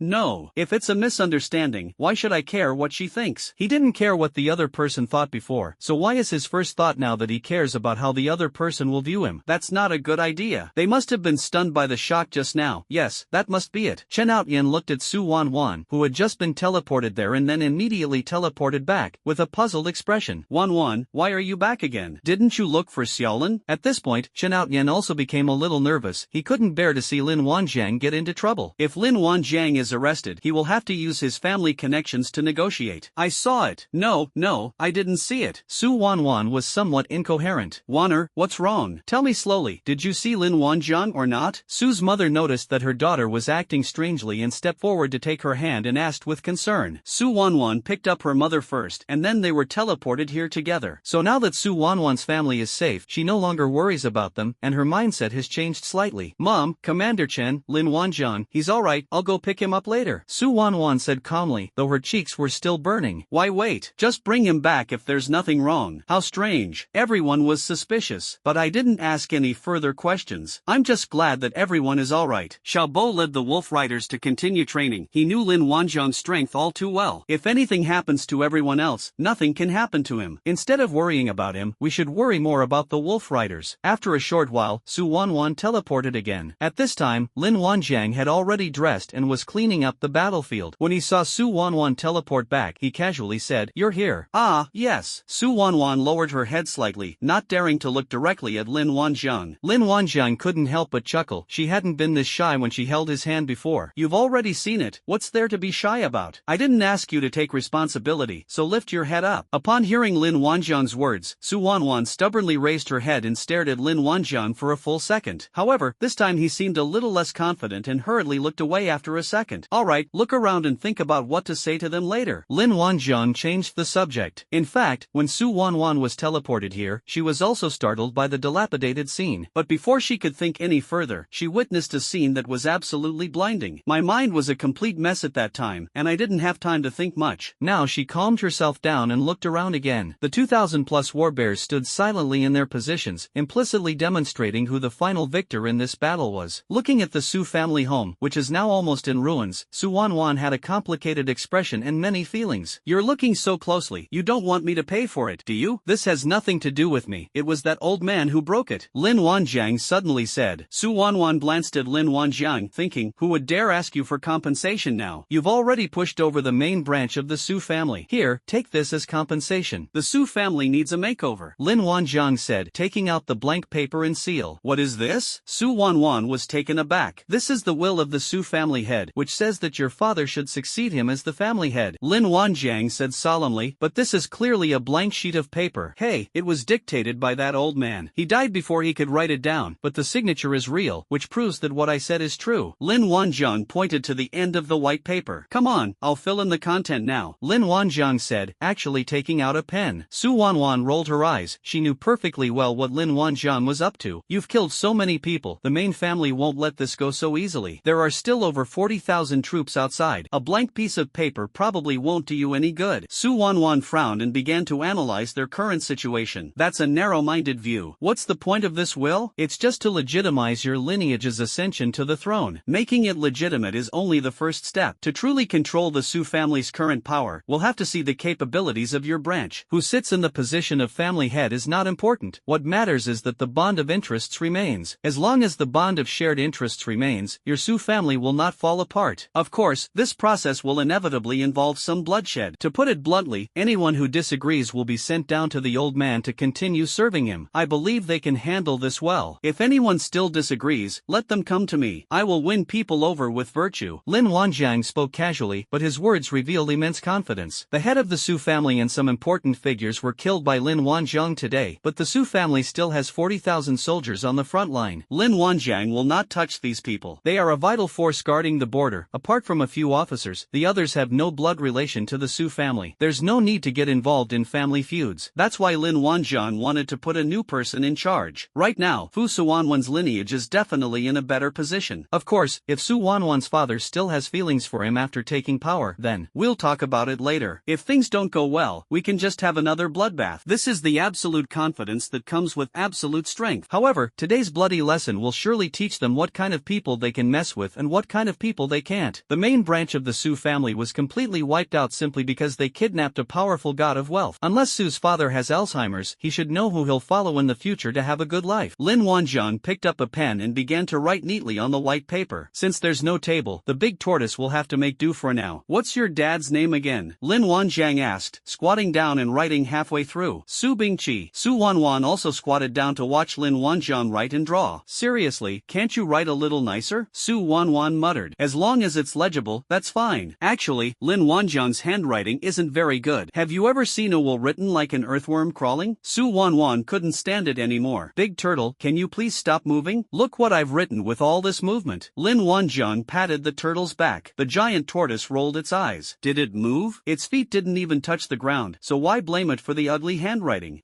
That's what you call authentic, showing that it was written by the old man before he died. Lin Wanjiang coughed lightly to ease the awkwardness. Su Wanwan's face was full of black lines. So, the main focus is on authenticity? Finally, Lin Wanjiang finished writing the will, put the will and seal into a Yuanjing storage box, and handed it to Su Wanwan. All done, let's call it a day and go home. What are you going to do with all your war beasts? Su Wanwan looked around. Sending so many war beasts is a huge challenge. Don't worry, you take me back, and I'll just summon them over. Your skill is really amazing. Su Wanwan praised Lin Wanjiang. Lin Wanjiang was very pleased. Finally, someone praised him. Otherwise, most of the people who know how powerful his skills are dead, which is not very fulfilling. Lin Wanjiang took one last look before teleporting with Su Wanwan. This was the first battle he fought, summoning a large number of war beasts. Although this battle did not bring him fame, it taught him a valuable lesson. Having strong personal abilities doesn't guarantee you can speak calmly with others, but it certainly makes others speak to you calmly. If the old man of the Su family had known from the beginning that Lin Wanjiang was so capable, he would have definitely invited him to tea and discuss cooperation in a very polite manner. When Lin Wanjiang and Su Wanwan appeared safely in front of Chen Outyan and the others, Chen Outyan was finally relieved. You're finally alright, kid. Boss, let's talk later. I'll summon my battle beast back first. Lin Wanjiang ran to the open space outside the earthen wall and began summoning his battle beast as if no one else was around. When more than 2,000 warbears appeared outside the earthen wall, both Chen Outyan and Su's parents were stunned. If Lin Wanjiang hadn't been there, they would have almost thought it was another beast tide. They were all warbears. This level of prestige is probably the pinnacle for beast tamers, right? Of course, the pheasants and giant tortoises were ignored. They were far less noticeable compared to the uniform group of warbears. Without Lin Wanjiang saying anything further, Chen Outyan could tell from the situation how things were going with the Su family. With over 2,000 warbears, which clan couldn't easily wipe them out? A powerful family may be powerful, but that's a matter of overall strength. How could the family's meager defensive strength possibly stand up to this horde of war beasts? We can't afford to mess with them. Summon Beast Tamer, plus, copy Yuan Crystal. Chen Outyan's eyes were practically sparkling. He really struck gold this time. I picked up a god of wealth with super strong combat power and brought him home. Lin Wanjiang sent the war bears back to the low hill to rest, while he himself returned to the earthen wall. Why did they all leave? Chen Outyan asked curiously. Go back and rest. Why stay here? We're not providing meals. Lin Wanjiang said matter-of-factly. They really can't afford to feed them. These 2,000 plus warbears could eat them out of house and home. Chen Outyan was completely dumbfounded. Beast beast tamers can do this? Should we release the war beasts back to the mountain to rest? Do you think we raise chickens on the mountain? With their battle beasts not around, are they sure it's okay to let them roam freely in the wild like this? However, after thinking about it carefully, Chen Outyan realized that he didn't really understand the world of beast tamers. He had never seen these 2,000+ war bears before. It seems they were being raised in the wild. Ever since Lin Wanjiang appeared, he has been unable to understand the profession of beast tamer. The water is too deep. Let him go further and further down the path of self-doubt. So Chen Outyan didn't interrupt. This could be considered Lin Wanjiang's trump card, so Chen Outyan didn't pursue the matter further. Everyone has their own secrets, but he only needs to know one thing. Lin Wanjiang is now a very powerful beast tamer. The rest is simple. Lin Wanjiang's summoning maneuver saved him a lot of trouble. I've shown you all my cards, so you should know what happened, right? Otherwise, he could write a short essay just by recounting the battle. With this groundwork laid, Lin Wanjiang briefly explained the battle situation, though he only spoke in short, disjointed sentences. At this moment, Su Wanwan also took out the things that Lin Wanjiang had given her and handed them to her father. Father Su picked up the will and began to read it carefully. As he watched, tears welled up in his eyes. Even on his deathbed, old Master Su was still thinking of him and wanted to pass the throne to him. Looking at these tadpole-like characters, it must have been written by him with his last breath. What merit or ability does Su Bingqi possess to earn the old man's favor? It seems that the old man was strict with him in the past and would scold him from time to time, but that was all in the intention of cultivating him. Thinking of this, Su Bingqi couldn't stop his tears from flowing. The old man is so righteous. Seeing how moved Su's father was, Lin Wanjiang immediately felt that he had made the right choice in selecting the person. He will definitely be able to manage the Su family well again. After chatting for a while, Su Wanwan left with her parents. The Su family left behind a mess that they need to go back and clean up. Chen Outyan looked Lin Wanjiang up and down and nodded repeatedly. Boss, don't look at me like that. It's creepy. Lin Wanjiang felt uneasy being stared at. Lin Kaishan, from now on I'm handing over the entire 7th Regiment to you. Chen Outyan was in a particularly good mood. He seemed to think that his decision was absolutely right. Lin Wanjiang rolled his eyes, not interested. TSK,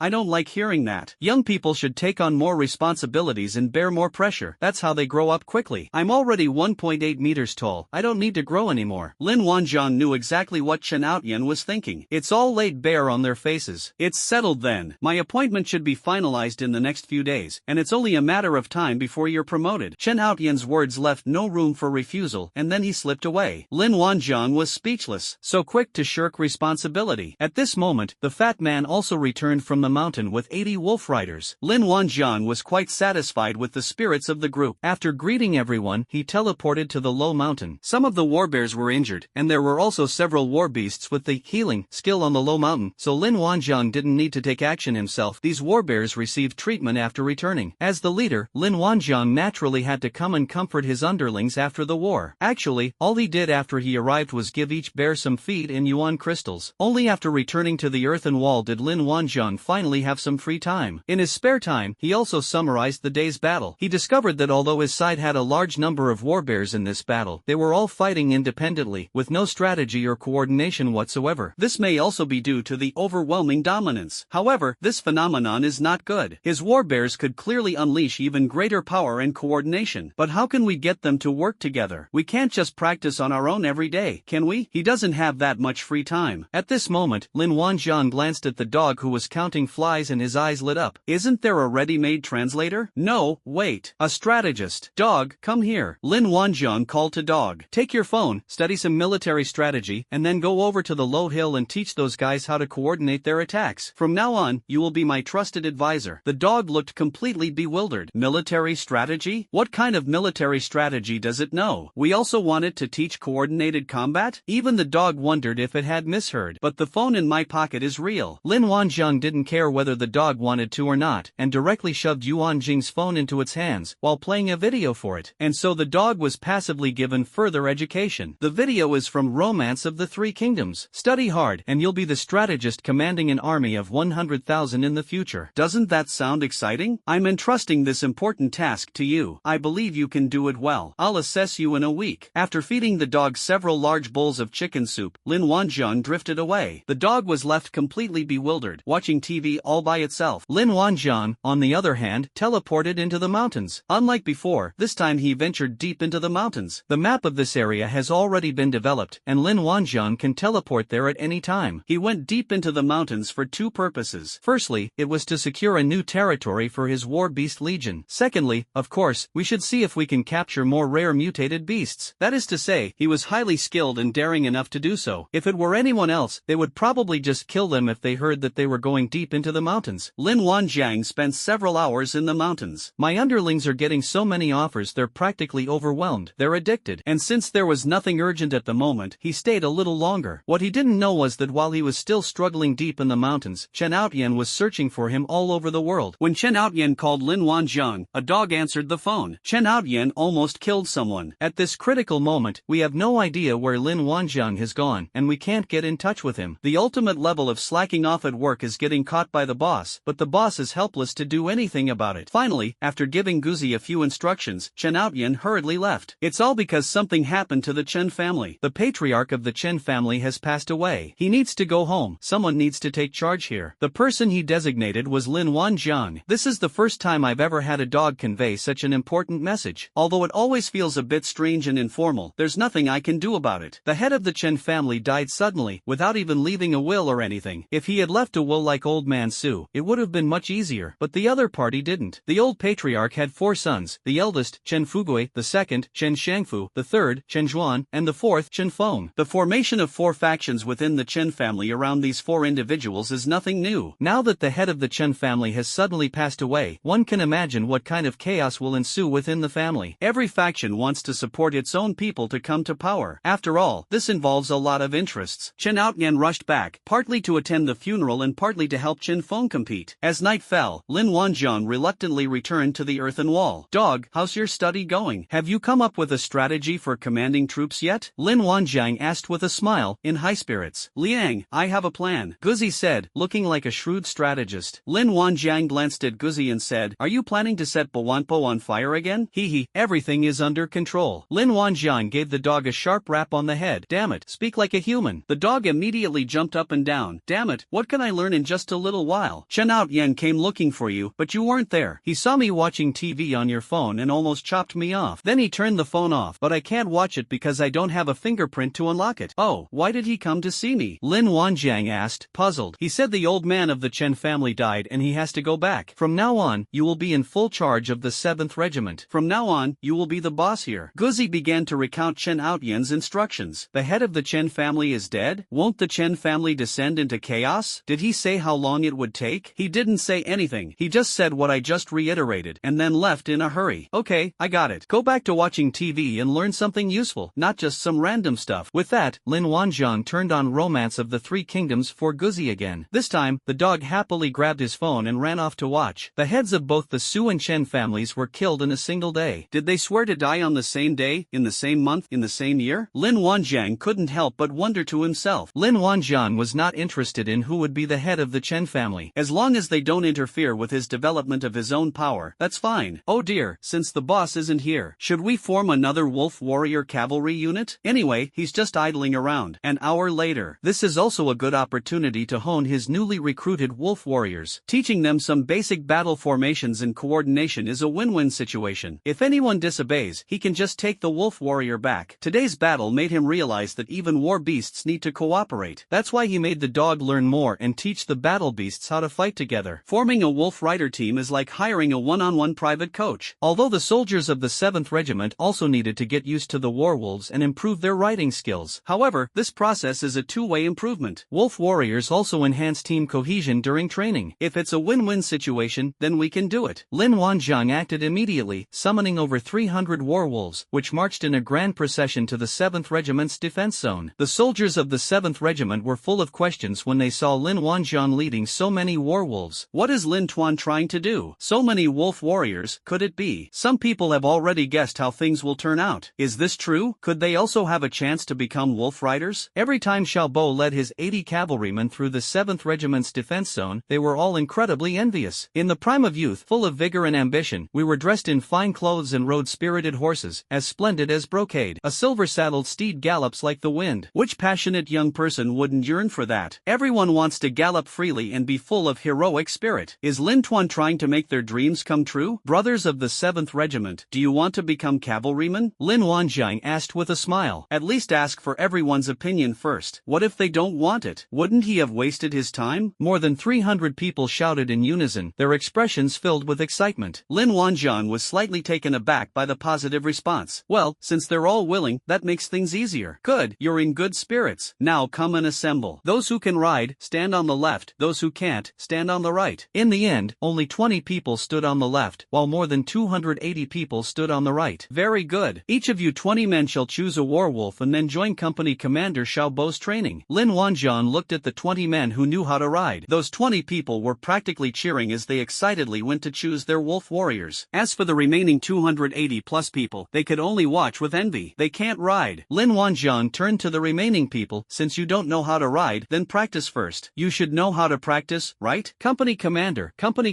you two lead your teams and go ahead to collect the wild boars. Commander Lin, can we choose a cow or a horse? The company commander asked timidly. He knew there were oxen and horses. Xiao Bo and the others had upgraded their mounts, so the oxen and horses must have been freed up. They couldn't bear to see a company commander like him riding a pig with his brothers. What, you can't ride a horse but you still want to be picky? No, all of you go pick wild boars. If you don't want to keep riding boars, improve your riding skills as soon as possible. Lin Wanjiang does not allow for bargaining. What could the company commander do? He could just ride it. It wouldn't be a sin. So more than 280 people obediently rode pigs. Fortunately, it's dark now, and no one can see their faces clearly during nighttime training. Let's strive to let them ride the wolf with dignity tomorrow. As for the 7th Regiment's defense zone, they didn't need to worry about it at all. Lin Wanjiang simply summoned Shanji. Shanji, this defense zone is now in your hands. As he spoke, Lin Wanjiang hung another half sack of yuan crystals on the pheasant. The pheasant, beaming with joy, flew happily onto the earthen wall and stood guard. It has the imposing presence of a single man holding the pass against 10,000. Tonight, the mining defense zone is destined to be anything but quiet. Soldiers in the defense zones of the Su, Shao, and Lu families were astonished to find that the vanished wild boar cavalry had reappeared. And this time, there were more than 280 riders. The Chen family is truly awesome. The wild boar cavalry force is growing stronger and stronger. How is this possible? The 280 plus wild boar cavalrymen were an impressive sight. Although they looked shaky, they just wouldn't fall. It's the middle of the night, and there's a bunch of wild boars running around. It's really scary. That's the only way I can console myself. Look at others, and then look at myself. I can't even afford pork, let alone ride a pig. The group of the 7th Regiment went from swaying back and forth at the beginning to gradually increasing their speed until they were sitting steadily on the back of the wild boar. With almost every lap, the progress was visible to the naked eye. Similarly, their confidence is also constantly increasing. While the 7th Regiment was still training intensely, the atmosphere inside the Chen family's main residence was not so good. Logically speaking, the death of the Chen family patriarch should be a rather sad event, at least for the Chen family members. However, no sound of grief or weeping could be heard from inside the Chen family's main residence. Instead, arguments could be heard from time to time. The old patriarch is gone. The eldest son should naturally be the rightful heir. What do you mean by this? I don't like hearing that. What do you mean by the eldest son being the rightful heir? That's old-fashioned feudalism. That's right. The head of the family definitely needs to be a person with both virtue and talent, and who is capable. What a joke. So you mean the eldest master is less capable than the second and third masters?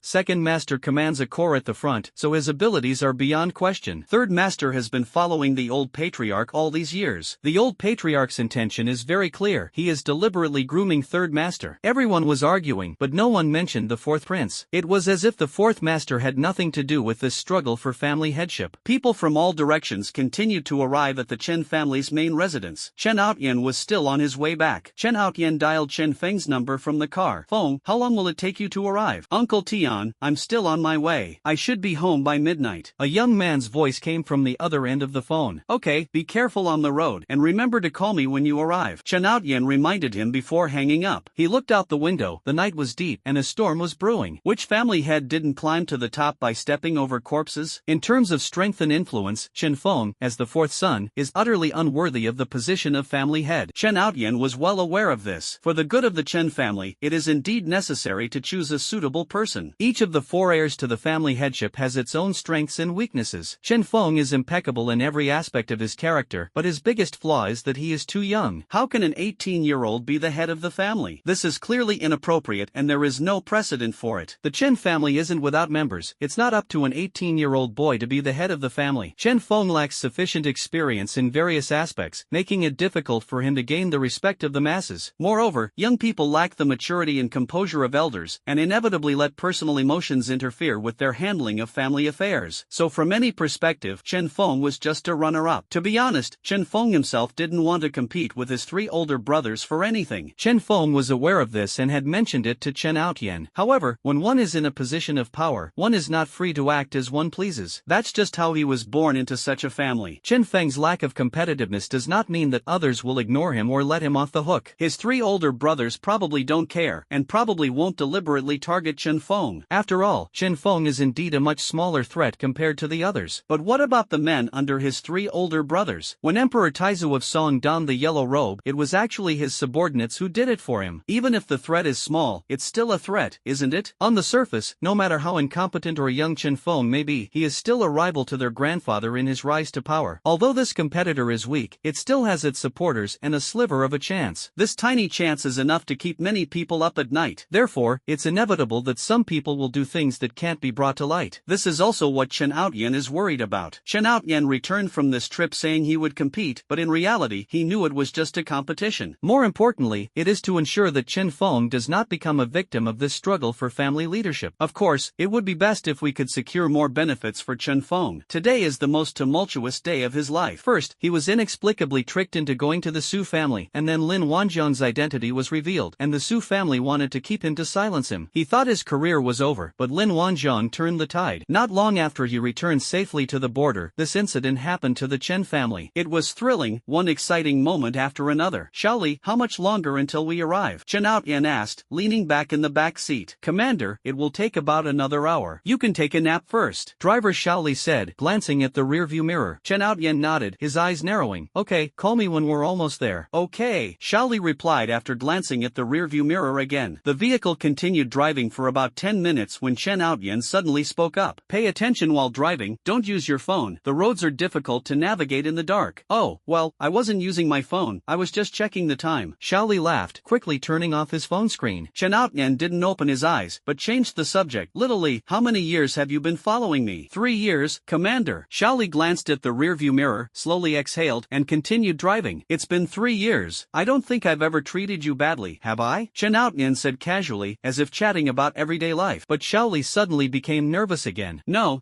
Commander, you've treated me very well. Xiaoli hurriedly replied.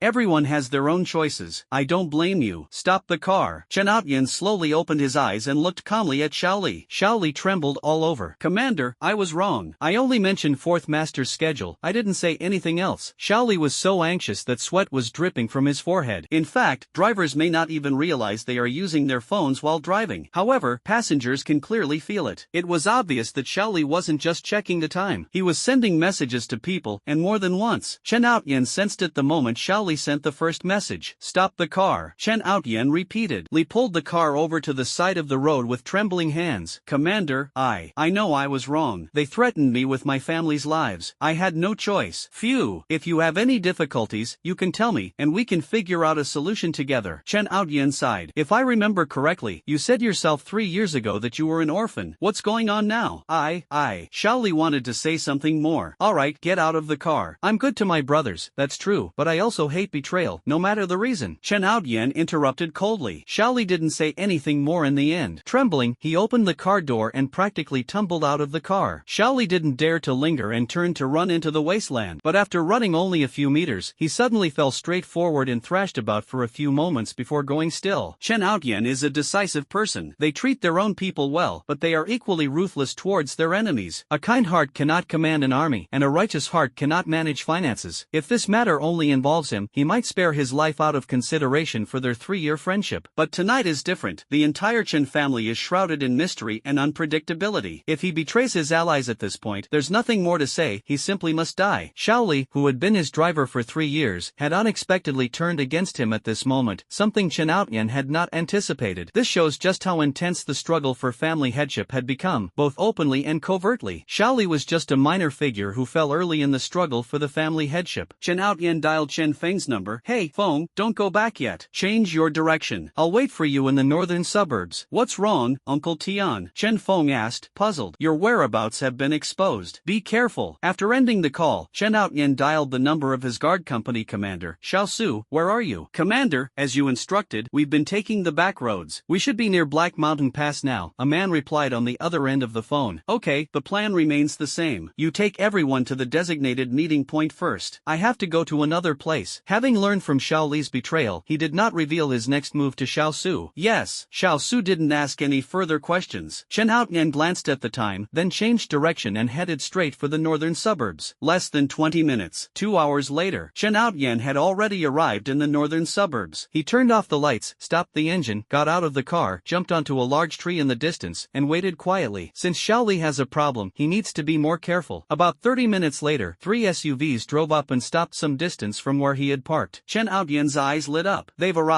Just as he was about to appear, he suddenly stopped. No, the timing doesn't match. Chen Feng should arrive in about an hour. Who could be the person in this car? Chen Haotian suddenly realized that Xiaoli might have also placed a tracking device in the car. I wonder if there are any listening devices inside the car. I was careless. At this moment, more than a dozen people got out of 3 SUVs. They were all masked and carrying crystal guns. 2 of them were also carrying portable crystal cannons. The 2 quickly set up their cannons and aimed them at Chen Haotian's vehicle, while the others formed a fan shape around them. Chirp, chirp, boom. The next instant, 2 explosions rang out, and Chen Haotian's vehicle was blown away. If he had been inside the car earlier, he would probably be in grave danger. Almost simultaneously with the explosion, a dozen people quickly approached Chen Haotian's vehicle. They rushed to the vehicle in just a few seconds. They're here to kill him. They seem to be acquaintances, otherwise there would be no need for them to wear masks. Chen Haotian clenched his fists. These people really have no shame. They actually intend to wipe them out completely. Even though he had already guessed that this would happen. But when someone actually raised a knife against him, he truly understood the feeling of being hunted down by his former comrades. At this moment, he felt a mix of emotions: anger, helplessness, resentment, and disappointment. There's no one in the car. He must be nearby. Find him. He must die. A dozen or so people quickly began searching. 3 of them were heading towards the big tree where Chen Haotian was hiding. They'll find him soon if they get any closer. Chen Haotian didn't intend to hide forever. Now that his whereabouts had been exposed, Chen Feng would likely encounter danger on the road as well. He couldn't just sit there and wait. He quickly sent Chen Feng a text message. The northern suburbs are not safe. Keep heading north and meet up in Changcheng. He's in the tree, someone shouted. The faint light from the phone still managed to spot him. Chen Haotian jumped down and ran quickly to the north. Several elemental crystal spears shot out at the tree trunk he had just taken refuge in. Quick, after them. The others also rushed in that direction. Without turning his head, Chen Haotian threw 3 throwing knives at the 3 people behind him. Chen Haotian's combat skills are beyond question. He is a rare expert in the military. Moreover, his awakened skill is Metal Attribute Mastery, which is also a very powerful skill in combat. He has never been afraid of anyone when it comes to fighting alone. However, the newcomers were unknown and there were quite a few of them, so he couldn't possibly fight them off. Since they dared to come and kill him, they must know his background. Once he gets entangled in a fight with his opponent, it becomes quite difficult for him to break free. Chen Haotian was in the open, while his opponent was in the shadows. He had no advantage whatsoever. Running is the best choice. Chen Haotian frequently launched various metal concealed weapons behind him. As it turns out, this aimless shooting style can be quite effective at times. One of them was pierced through the neck by a flying shuttle and died on the spot. The pursuers immediately slowed down. Chen Haotian did not slow down. He dodged into the wilderness in a few quick movements and sped away. He could faintly hear a voice behind him. Get in the car, chase after them to the north. Chen Haotian also realized that this matter was not so simple. They're determined to get what they want. Shouldn't such underhanded tactics be met with an immediate retreat if they fail to succeed? Chen Haotian underestimated their determination. It also underestimated the impact of a family head's position on others. These people are clearly going all out. If Chen Haotian and his group continue heading towards the Chen family, they will likely encounter even greater resistance. It is true that the Chen family is divided into 4 factions, but only Chen Haotian's 7th regiment supports Chen Feng. Chen Feng is too young and his foundation is too shallow. Of course, some clan elders might also have a good impression of Chen Feng, but that's useless. I had a good impression, but that was all. When it comes to family interests, they are more pragmatic than anyone else. Therefore, Chen Feng's faction is usually ignored. If Chen Haotian hadn't controlled a regiment, he wouldn't have had much influence. Chen Feng will probably be forgotten by everyone. Currently, the only remaining source of help for Chen Feng is Chen Haotian's 7th regiment. Now everyone knows that Chen Haotian is from Chen Feng's faction, so is it necessary to kill him as a sacrifice to the heavens? Killing Chen Haotian would be equivalent to crippling Chen Feng's arm. Therefore, in terms of the level of danger, Chen Haotian may be more dangerous than Chen Feng. Chen Feng is now considered one of the candidates for the position of family head. If something happens to him at this critical juncture, even a fool would know that he has connections with the other 3. This would make one a laughingstock and leave a huge stain on one's reputation. Therefore, the people who do the work generally won't directly kill Chen Feng. At most, they'll be crippled or imprisoned, and then killed when the new head of the family takes over. However, Chen Haotian must die now. It would be good if they could reach the Chen family safely. With checks and balances from all sides and under the watchful eyes of the public, they are definitely safe. But now it seems they won't be able to reach the Chen family's main residence. There should be more ambushes waiting for them along the way. There are probably quite a few people looking for him now. Where in the world could he find a safe place? After thinking it over, Chen Outyan sadly realized that only the border seemed to be safe. Dealing with mutated beasts, at least you don't have to resort to deceit and trickery. Chen Outyan dialed Xiao Su's number as he ran, but the call wouldn't go through. A bad feeling rose in Chen Outyan's heart. He dialed several other guards' numbers, but still no one answered. Looks like something happened to them too. After hesitating for a long time, Chen Outyan edited a text message and sent it. I have no intention of getting involved in this family head struggle. Do you really want to kill me off? Near Black Mountain Pass. A soldier handed a phone to a middle-aged man. Commander, Chen Outyan has sent a message. The middle-aged group leader glanced at the message and then crushed his phone in his hand. Kill them all, the middle-aged regimental commander ordered coldly, then turned and left. Moments later, a barrage of Yuan crystal gunfire erupted, and none of Chen Outyan's 40-odd guards survived. They didn't die on the border, but ultimately died at the hands of their own people. How laughable, how pathetic. Chen Outyan stared at his phone screen for a long time, but when he didn't receive a reply, he turned off his phone. He, Chen Outyan, was truly made the first person to be sacrificed to the heavens. Is this a warm-up game using him, the weakest player? Chen Outyan clenched his right hand tightly. Because of a traitor like Shaoli, all the people he brought with him were wiped out. He himself is still being hunted down. How despicable, how hateful. He didn't know who to trust anymore. At that moment, a figure flashed through his mind, Lin Wanjiang. If there is one person in this world whom he can trust, he chooses Lin Wanjiang. Without hesitation, Chen Outyan dialed Lin Wanjiang's cell phone. In the end, it was Guzi who answered the phone. He's working overtime reading Romance of the Three Kingdoms. Hello, General Chen, what are your instructions? Guzi asked politely. After all, this guy almost chopped it up during the day. It's not someone you can mess with. Chen Outyan was running along just fine, but when he heard the dog's bark, he stumbled and almost fell. Why is it you again? Where's Lin Wanjiang? Let him answer the phone. Chen Outyan's face turned green. What's Lin Wanjiang up to? He's letting his dog keep his phone now? My lord is here. Wait, where is he? Guzi looked around but couldn't see Lin Wanjiang. Commander Chen, he's not here right now. Is there anything I can pass on for you? Guzi said like a dutiful secretary. Chen Outyan's face darkened. Why does this scene seem so familiar? This completely disrupted his emotional flow during the chase. Chen Outyan rolled his eyes. Tell your lord that his elder brother is being hunted down. Let's see if he comes to his rescue. I'm heading to Chongcheng now. Upon hearing that his boss's older brother was being chased, Guzi's eyes widened in shock. Who dares to be so audacious? Wait, I'm going to get reinforcements right now. After saying that, Guzi quickly went to find Lin Wanjiang. The dog found Lin Wanjiang, who was slacking off in the 7th Regiment's defense zone, and hurriedly repeated what Chen Outyan had just said. Since it concerned Chen Outyan's safety, Guzi dared not be negligent in the slightest. Lin Wanjiang was resting with his eyes closed when Guzi came over and said that Chen Outyan was being chased. He almost jumped up. Chen Outyan was the powerful figure who allowed him to leisurely fish here. What if we can't get along with each other when we get a different leader? Daring to hunt down Chen Outyan, isn't that deliberately making trouble for Lin Wanjiang? Absolutely unacceptable. Lin Wanjiang picked up his phone and dialed back. Hey bro, I heard you're being chased? You're finally back. Any later and I'd be collecting your corpse. Chen Outyan cursed. As a key employee of the company, he actually let the dog sit at his workstation while he went off to slack off. He looked for it twice, but it wasn't there either time. No wonder they were furious. Hee, big brother, I was just letting the dog study academic subjects. Lin Wanjiang was also a little guilty and scratched his head awkwardly. Where are you now? Send me your location, I'll come pick you up. Chen Outyan ran around and looked around. I'm a few dozen kilometers south of Chongcheng. By the time you get here, my body will be cold. You go south to meet me and see if we can run into each other along the way. Lin Wanjiang recalled the location of Chongcheng in his mind. It was about 400 kilometers away from him as the crow flies. His dragonfly minions have already mapped out this area for him. Therefore, Lin Wanjiang can be teleported directly. Don't worry, I've got you covered. It's only 400 kilometers. I'll be there in the blink of an eye. Lin Wanjiang then hung up the phone. Chen Outyan rolled his eyes. A mere 400 kilometers. He knew Lin Wanjiang had a flying war beast, but even a mutated golden eagle would take more than half an hour to travel 400 kilometers at full speed. However, having support is better than having none. Chongcheng may not be safe either. He's already been exposed. His destination is quite obvious now that he's running like this. The other side will definitely have set up an ambush ahead. Just then, he noticed two unmanned reconnaissance aircraft rapidly approaching from behind. He was all too familiar with the unique sound of something cutting through the air. They're really biting hard. Chen Outyan suddenly turned around and flung several shuttles into the sky behind him. One unmanned reconnaissance aircraft was shot down. The The other aircraft immediately rose in altitude and hovered in the air. Now Chen Outyan's every move is under the control of the other party. Chen Outyan simply changed his direction of travel, deliberately choosing places where vehicles could not travel. He no longer goes to Changcheng, he focuses on randomly exploring different maps. Chen Outyan called Chen Feng, "Hey, where are you?" "Uncle Tian, it's dark and visibility is poor, so I don't know either, but I'm heading in the right direction. I've been driving north the whole time." "How are you?" Chen Feng asked with concern. "I've been bitten, I can't come to meet you." "Here's what you'll do, drive towards the northern border, to the mines in Xiaojia Defense Zone, and find Lin Wanjiang. I'll send you his contact information later," Chen Outyan instructed. "Lin Wanjiang?" Chen Feng was taken aback. "Yes, he's a trustworthy person. Go find him when you get there," Chen Outyan instructed. "Uncle Tian, where are you?" "I'm coming to find you. Let's go together." Chen Feng came to his senses and spoke for the first time, disobeying Chen Outyan's words. "It's not like we're about to die, don't worry, they won't kill me so easily." Chen Outyan laughed. "I've already spoken to Lin Wanjiang, and he'll come south to meet you. Keep an eye on the air." After saying that, Chen Outyan hung up the phone and sent Lin Wanjiang's business card to Chen Feng. Chen Feng didn't know what Chen Outyan meant by looking at the sky. Lin Wanjiang, he also met a god of wealth named Lin Wanjiang at the Five Elements Academy. Because of Xinying's matter, they still kept in touch occasionally. He would beat up Xinying every now and then to get some bounty, and that was also a way to maintain contact. The Lin Wanjiang he knew was probably not the same person as the Lin Wanjiang Chen Outyan was talking about. There are plenty of people with the same name. Judging from Chen Outyan's words, this Lin Wanjiang seems to be able to fly. Besides, it's impossible for Lin Wanjiang to have come to the northern border. But Chen Feng was momentarily dazed when he saw the business card Chen Outyan had sent him. Isn't this Lin Wanjiang, the little god of wealth? It turns out to be the same person. Chen Feng's expression was quite interesting. He almost accidentally drove the car into the ditch. It has been proven that using a mobile phone while driving is very dangerous. Chen Feng also knew that Chen Outyan was being hunted down and there was nothing he could do to help. In the past, he could only be a hindrance and a distraction for Chen Outyan. Therefore, Chen Feng ultimately did not act impulsively. His priority should be ensuring his own safety so that Chen Outyan can focus on dealing with the immediate crisis without being distracted. Chen Feng sent Lin Wanjiang a message. "Brother Lin, this is Chen Feng." Lin Wanjiang didn't reply. He was busy saving his older brother. Lin Wanjiang teleported to Changcheng. Without stopping, he roughly determined the direction and teleported again. The area is too general, only a few dozen kilometers south of Changcheng. When he dialed Chen Outyan's number again, there was no signal on Chen Outyan's end. No signal at a crucial moment. Lin Wanjiang cursed and swore as he teleported to a place 30 kilometers to the south. At this point, his loud voice, roar, skill came in very handy. As Lin Wanjiang flew through the air, he shouted, "Big brother, where are you? Give me a shout. Big brother, where are you? Give me a shout." Deep in the mountains, Chen Outyan paused for a moment. "Ha, where did that sound come from? Why does that voice sound so familiar? Are they experiencing auditory hallucinations? Big brother, where are you? Give me a shout." But as he ran, the same sound came again. Chen Outyan stopped and looked around. Someone did call out to him. The sound was much clearer and louder this time than before. It sounds like Lin Wanjiang's voice. Isn't Lin Wanjiang hundreds of kilometers away? How could he possibly be here? Now is not the time for him to think too much. After confirming it might be Lin Wanjiang, he was about to respond, but his voice drifted away. "Big brother, where are you? Give me a shout." Chen Outyan was completely bewildered. Is this how you find someone? If you keep searching like this, you won't find me even after 3 days and 3 nights. Are you sure you're seriously looking for something at such a fast pace? His mouth, which had just opened, silently closed again. Chen Outyan realized something and hurriedly took out his phone to check, only to find that there really was no signal. So that's how it is. No wonder Lin Wanjiang used the most primitive method to find him. Chen Outyan hurriedly went to look for a signal. In the distance, a group of men in black looked completely bewildered. "Did you hear anything just now? Did someone call out Big brother? Big brother, is that someone calling you?" "I think so. Who is this, acting so recklessly?" "Never mind that for now, let's call everyone over and assemble." Then one of the men in black yelled, "Here they are." But as soon as he finished speaking, the other person's voice had already faded into the distance. The group looked at each other in bewilderment. "What the hell is this?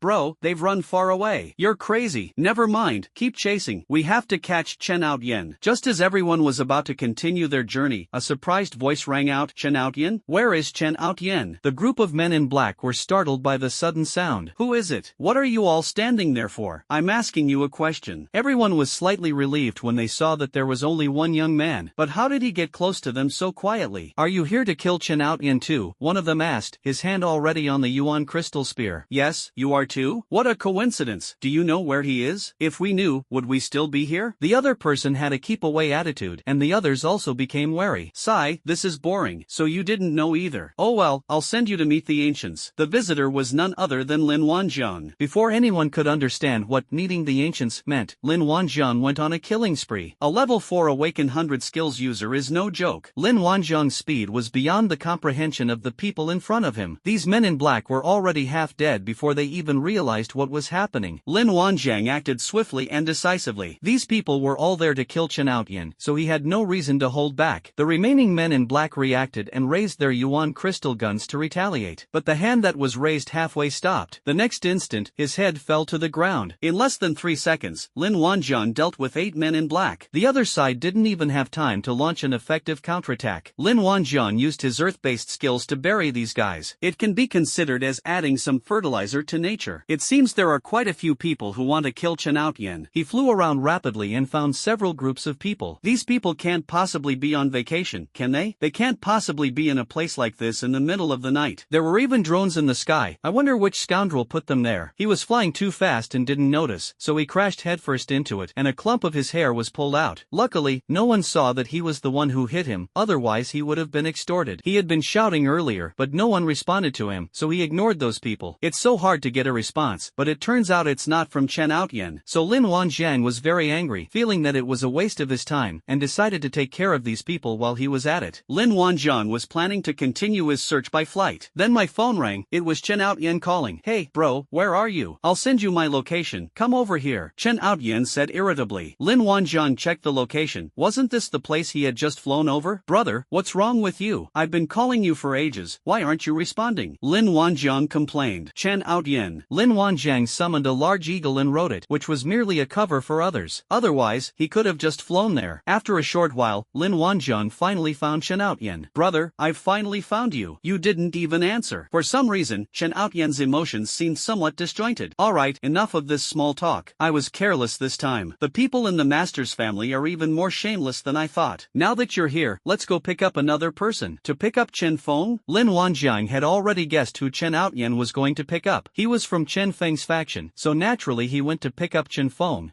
Has he contacted you? I recommended him to you. No? Lin Wanjiang asked, taking out his phone to check the screen. Then he saw a message that read, Brother Lin, this is Chen Feng. Lin Wanjiang handed his phone directly to Chen Outyin and asked, is the Chen Feng you're talking about him? Chen Outyin glanced at it. That's right. Wait, no? You two knew each other before? And you transferred money to him so many times? Chen Outyin was completely bewildered. Lin Wanjiang laughed awkwardly. Oh, it's him. He's an old acquaintance. He helped me beat someone up before. This money is my reward. Chen Outyin counted. There were 25 payment records. He fought 25 times for you? Chen Outyin's face darkened.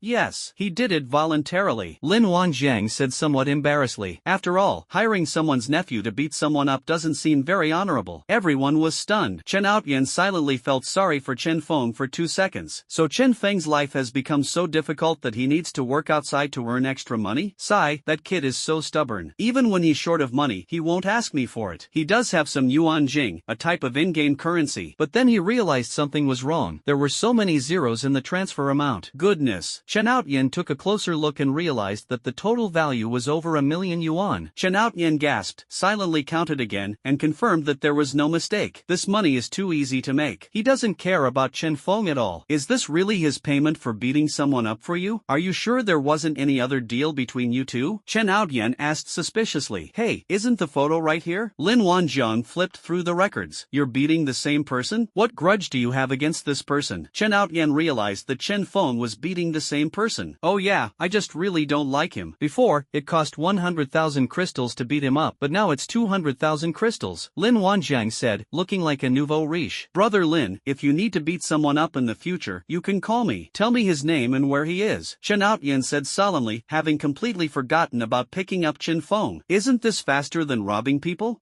Brother, we need to focus on the important things. Let's find someone first. Lin Wanjiang awkwardly changed the subject with a laugh. Yes, that's right. Let's find him first. Where is he? Take me there, and I promise I won't kill him. Chen Outyin nodded. This kind of good thing definitely needs to be done slowly and steadily, and it would be best to ensure that you get a beating once a day. Lin Wanjiang's face darkened. No, brother, you're looking for Chen Feng, okay? Where have your thoughts wandered off to? Lin Wanjiang coughed awkwardly, then immediately started a video call with Chen Feng. Otherwise, Chen Outyin might forget that he has an nephew. As soon as the video call connected, Lin Wanjian laughed and said, "Brother Phone, it's been a long time." "So you're Chen Phone." "Brother Wanjian, what a coincidence. I never imagined you'd go to the border." Chen Phone glanced at his phone from time to time, which was perched on a shelf to the side. They've known each other for quite some time. Moreover, we interact quite frequently, so there's not much formality involved. We just go about our business casually. "Look who this is. I'm with my older brother," Lin Wanjiang said, gesturing for Chen Outyin to enter the scene. Chen Feng glanced at it and almost drove the car into the ditch again. Finally, he stopped abruptly. "No using your phone while driving. Uncle Tian, you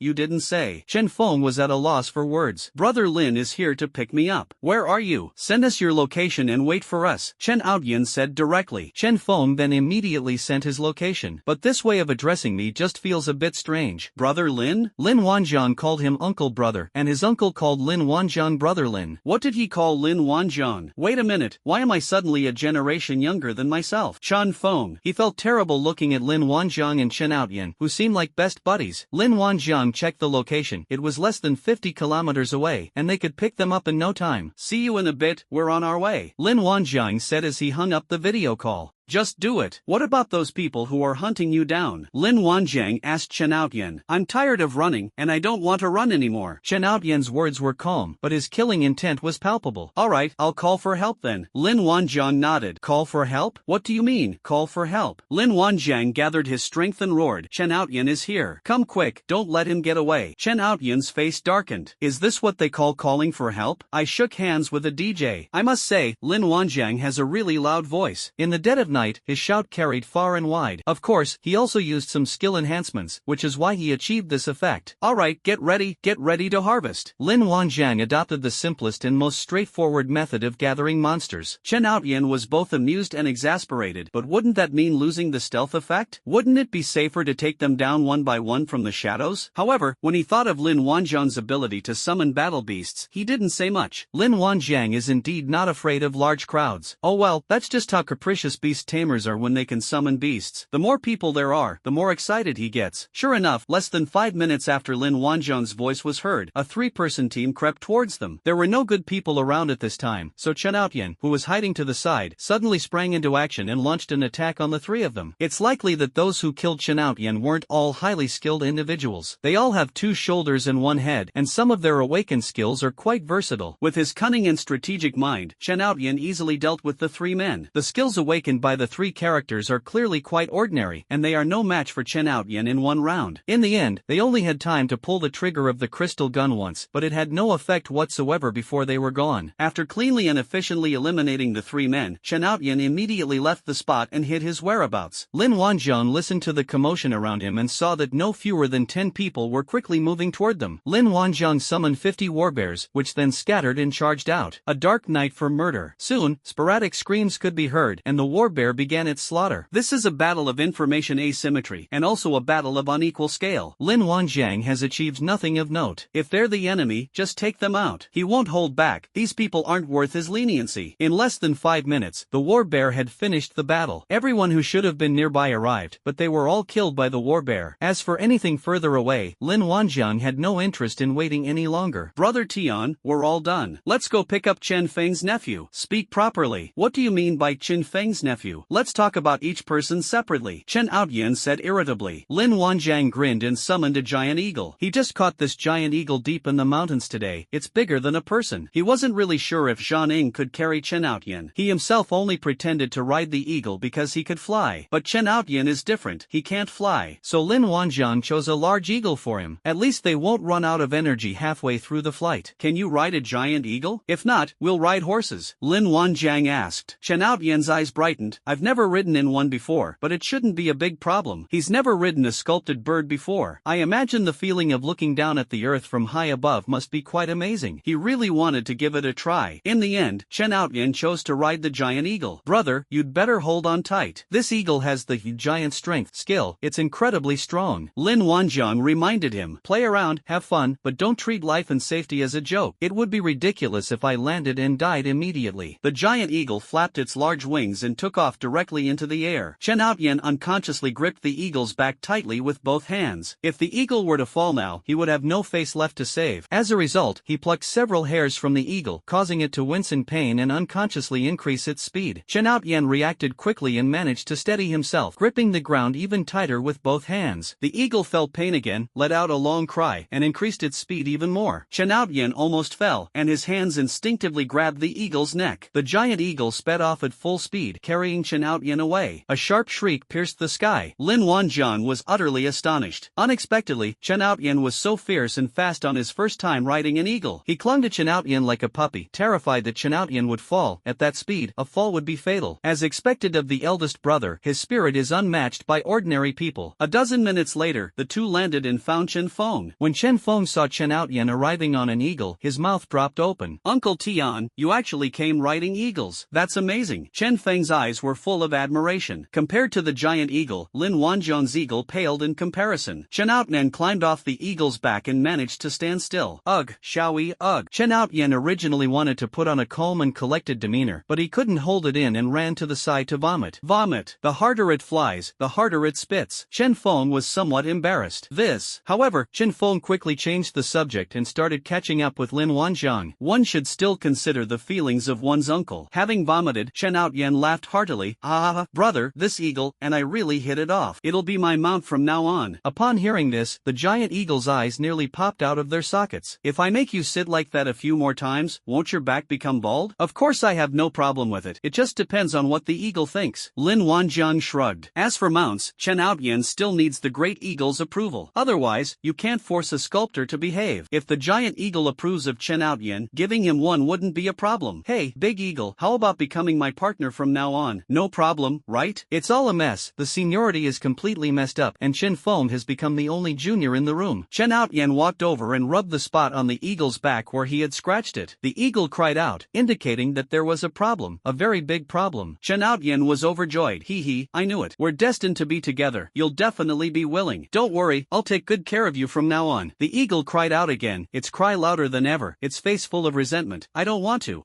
Not bad. From now on we're partners." Chen Outyen was very satisfied. After all, there was a response, which proves that the eagle agreed. Whether or not they actually agree is not important. Feelings can be cultivated. "Big brother, are you sure Big Eagle didn't say an antonym?" Lin Wanjiang was speechless. This is mainly about asking a cow and answering a horse, forcing a pairing. "Hee, brother Big Eagle, I'll protect you from now on. Anyone who bullies you, I'll cripple them." As Chen Outyen spoke, he swung his sword and cleaved down a large tree by the roadside that would take two people to encircle. The giant eagle stared in utter disbelief. Its gaze towards Chen Outyen became even more docile. This guy was ruthless. "We can't afford to mess with them." Chen Outyen also took out a fast food meal from the Yuanjing storage box and handed it to the giant eagle. "Eat up, we're brothers now. Don't be shy. This is a carrot and stick approach." How could a big eagle possibly defeat Chen Outyen, who holds real power? As a result, the eagle began to hesitate. Should it eat it or not? What's wrong? Do you have a problem with the food, or with me? Chen Outyen toyed with the knife in his hand. If the giant eagle could speak, it would definitely say, "Damn it, I have a problem with your knife." Also, have you ever seen an eagle eat rice? Clam. Hashtag. However, in the end, the giant eagle still succumbed to Chen Outyen's tyranny. They accepted Chen Outyen's goodwill. The two sides have reached a preliminary consensus. Lin Wanjiang silently sent Su Wanwan a message. "Have you been to Changcheng?" Su Wanwan replied quickly. "Yes, what's wrong?" Lin Wanjiang's eyes lit up. "I'll send you my location, see if you can send it over." It was already late at night, and Su Wanwan replied almost instantly, "Okay, I can only teleport to the western suburbs of Changcheng." Su Wanwan replied after a moment. After a quick calculation, Lin Wanjiang said, "Okay, keep an eye on the time. Remember to come back in 30 minutes, don't come early. Start the timer now." He could have simply teleported Chen Outyen and the others back to the border. There was no need for this whole ordeal, but revealing all his cards at once isn't in his nature. It's always good to keep some things to yourself. To outsiders, he's just a beast tamer and a little god of wealth. We're still far from the border. We can't exactly fly back on an eagle. The eagle would be exhausted. So Lin Wanjiang thought of Su Wanwan. Lin Wanjiang had just come from Changcheng, and he knew the situation there. It seemed rather unsettled. Therefore, he set aside some time to pave the way. "Brother Lin, your skills aren't?" Chen Feng voiced his doubts. I awakened 2 skills. The other one is summoning beasts." Lin Wanjiang talked nonsense as always. "I see. I didn't expect you to have such rare dual skills. Brother Lin, you're awesome." Chen Feng praised sincerely. God of wealth plus beast taming equals awesome. "Brother Feng, do you want to continue driving or ride a warbeast? Lin Wanjiang asked. I think driving might make me feel better. Chen Feng felt a little weak thinking about the scene of Chen Outyan throwing up earlier. Big brother, can you stop calling me brother Feng? It sounds weird, Chen Feng said with a hint of resentment, realizing what he meant. Okay, brother Tian, brother Feng, let's go to the western suburbs of Changcheng. Su Wanwan will meet us there. Lin Wanjiang took the lead and floated into the air on an eagle. Chen Outyan's expression was a bit strange. To Chen Outyan, these words sounded like they were from the same generation as Chen Feng. To Chen Feng, it sounded incredibly awkward. Still calling me brother Feng? Can't you change your ways? Fine, I won't call him Feng's nephew. Going to Changcheng might not be safe. Chen Outyan pondered. His whereabouts have been leaked for a long time. At this moment, Changcheng resembles a giant net, quietly awaiting the arrival of the fish. If things aren't peaceful, then let's flatten them. Lin Wanjiang's words were calm yet carried a hint of unwavering determination. That makes perfect sense. Those words ignited the passion in both of them. Great eagle, let's go. Chen Outyan, full of heroic spirit, flipped onto the eagle's back and took to the air. This time, Chen Outyan rode much more steadily. Next, the giant eagle flew in the sky, and the car chased after it from below, heading towards the western suburbs of Changcheng. Changcheng, an open space. 7 or 8 people sat in the open space chatting. At that moment, a young man walked over and clapped his hands. Brothers, perk up, get ready to work. Brother, is the news reliable? We've been waiting here for ages, a man muttered. The news must have come from the boss. As long as Chen Outyan is killed, there will be a reward of 100,000 crystals. Where else can you find such a good deal? The young man kicked the man. With this 100,000 yuan worth of crystals, we can improve our meals. From now on, we'll eat 3 meals a day instead of 2, and there will be meat with every meal, the young man said with great pride. Really? Brother, we can eat meat every day. A man's eyes lit up. When has my brother ever lied to you? I promised you all before that I would make sure everyone had food to eat. Look at us now. Aren't we living a luxurious life of eating 2 meals a day? Don't worry, as long as you work hard with your big brother, you will definitely have a good life in the future. The young man kept encouraging everyone's morale. Let's do it, brother. Tell me how. The 8 men in the field were all in high spirits. The young man nodded in satisfaction at everyone's reaction. We'll stake out the outskirts. If they're coming to Changcheng, they'll definitely pass through the western, southern, or eastern suburbs. Brother's analysis makes a lot of sense. So, which way should we go? According to my observation of the night sky, the western suburbs are shrouded in a red glow, a typical sign of the god of wealth descending to earth. We can't go wrong there. The young man's analysis was very logical and insightful. No one doubted the young man's words, as if what he said must be true. Let's go. Let's set off. We must land our first big job as the Kowloon mercenary team. The young man led his men straight to the western suburbs. They weren't the only group heading west, but these 9 men, each wielding a large knife, clearly set them apart from the others. Which team with knives came to intercept Chen Outyan? Even the minimum standard configuration includes a crystal gun. 20 minutes later, Lin Wanjiang flew to the western suburbs. This was because he was waiting for Chen Feng, otherwise, he would have arrived much earlier. Chen Feng said he had done his best, and driving late at night was very tiring. When they arrived at the western suburbs, Lin Wanjiang suddenly shouted, Chen Outyan is here. You villains, come out and line up to die. That shout almost gave Chen Feng, who was on the ground, a heart attack. Dude, are you crazy? Can you please stop doing this? Is it really that blatant? Chen Outyan, perched on the eagle's back, said he was used to it. Lin Wanjiang was just that fierce. Instead of letting those who were hunting them hide, why not just let everyone come out? Not long after Lin Wanjiang finished speaking, several searchlights shone in Chen Feng's direction. Chirp chirp chirp. At the same time, several shots of crystal cannons cutting through the air rang out. These people acted decisively. Chen Feng felt a chill run down his spine. He stepped on the gas, made a sharp turn, and sped away. If you're even a fraction slower, your car might get blown away. Big brother, are you sure you're one of them? Chen Feng cursed inwardly. He drove recklessly, risking his life. Boom boom boom. The spot where he had stopped was directly covered by the Yuanjing cannon. Lin Wanjiang scratched his head awkwardly. He was the one who had shouted the order. Why did he have to bombard Chen Feng? Chen Feng has become a target. How come no one noticed he was in the sky? However, as soon as the opponent made a move, Lin Wanjiang discovered the location of the opponent's Yuan crystal cannon. Lin Wanjiang sped down and quickly arrived at the spot where the group of people were 2 or 3 meters high. He then decisively issued a summons. The people below reacted quickly and discovered the air raid. One by one, they raised their heads, raised their guns, and pulled the triggers. What is this thing? 50 war bears appeared out of thin air and crashed down, knocking over more than a dozen people. The gun handles of those men were all tilted by Zhang Xiong sitting on them. Have you ever seen dozens of bears fall from the sky? The Yuanjing gun was completely incapable of causing any real damage to the war bear wearing armor. The war bears scattered and charged out at great speed, moving as if on flat ground even in the darkness. Wherever they went, anything that was breathing became their target. The 9 men carrying the large swords were stunned. Brother, what's going on? A man asked nervously. I'm here. They're just a few mutated bears. Let's find Chen Outyen. The young man looked at the bears in the arena and, although he was a little panicked, he remained calm. At that moment, 2 war bears charged toward them. Big brother, the bear is coming. Help, a man shouted urgently. The young man raised his hands and hissed, exile. Just as the 2 war bears were about to touch the young man, they suddenly vanished into thin air. Everyone breathed a sigh of relief. He, big brother is still the best, the man grinned. Sigh, releasing this skill consumes a lot of yuan crystals. I don't have many yuan crystals left, so whoever has any, please give them to me first. Brother, I have 5 more here. Big brother, I have 5 too. The young man eventually collected 38 elemental crystals, which boosted his confidence. The skill awakened by the youth is exile space. This skill is great in every way. It can banish all living things, including mutated beasts and humans, but it's burning yuan crystals. That's why they've never been very wealthy. Lin Wanjiang and his war beasts were both aware of each other, and he was taken aback when 2 war bears suddenly disappeared from the field. However, he clearly still had a subtle connection with those 2 war bears. The 2 war bears seemed to have gone to a strange space. This is the first time this has happened. What's going on? At Lin Wanjiang's summons, the 2 war bears returned to his side. Strange, where did you guys just go? A war bear pointed to the spot where they had just disappeared, and Lin Wanjiang looked in that direction. I almost twisted my head when I saw that. The young man in the lead possessed the skill, exile space. Judging from the fact that the war bear just disappeared, this is a spatial skill. Lin Wanjiang's eyes almost popped out. He instantly became invisible, teleported directly behind the young man, and knocked him unconscious. Exile space, skill successfully copied. The other 8 people panicked when they saw the young man suddenly faint. Big brother,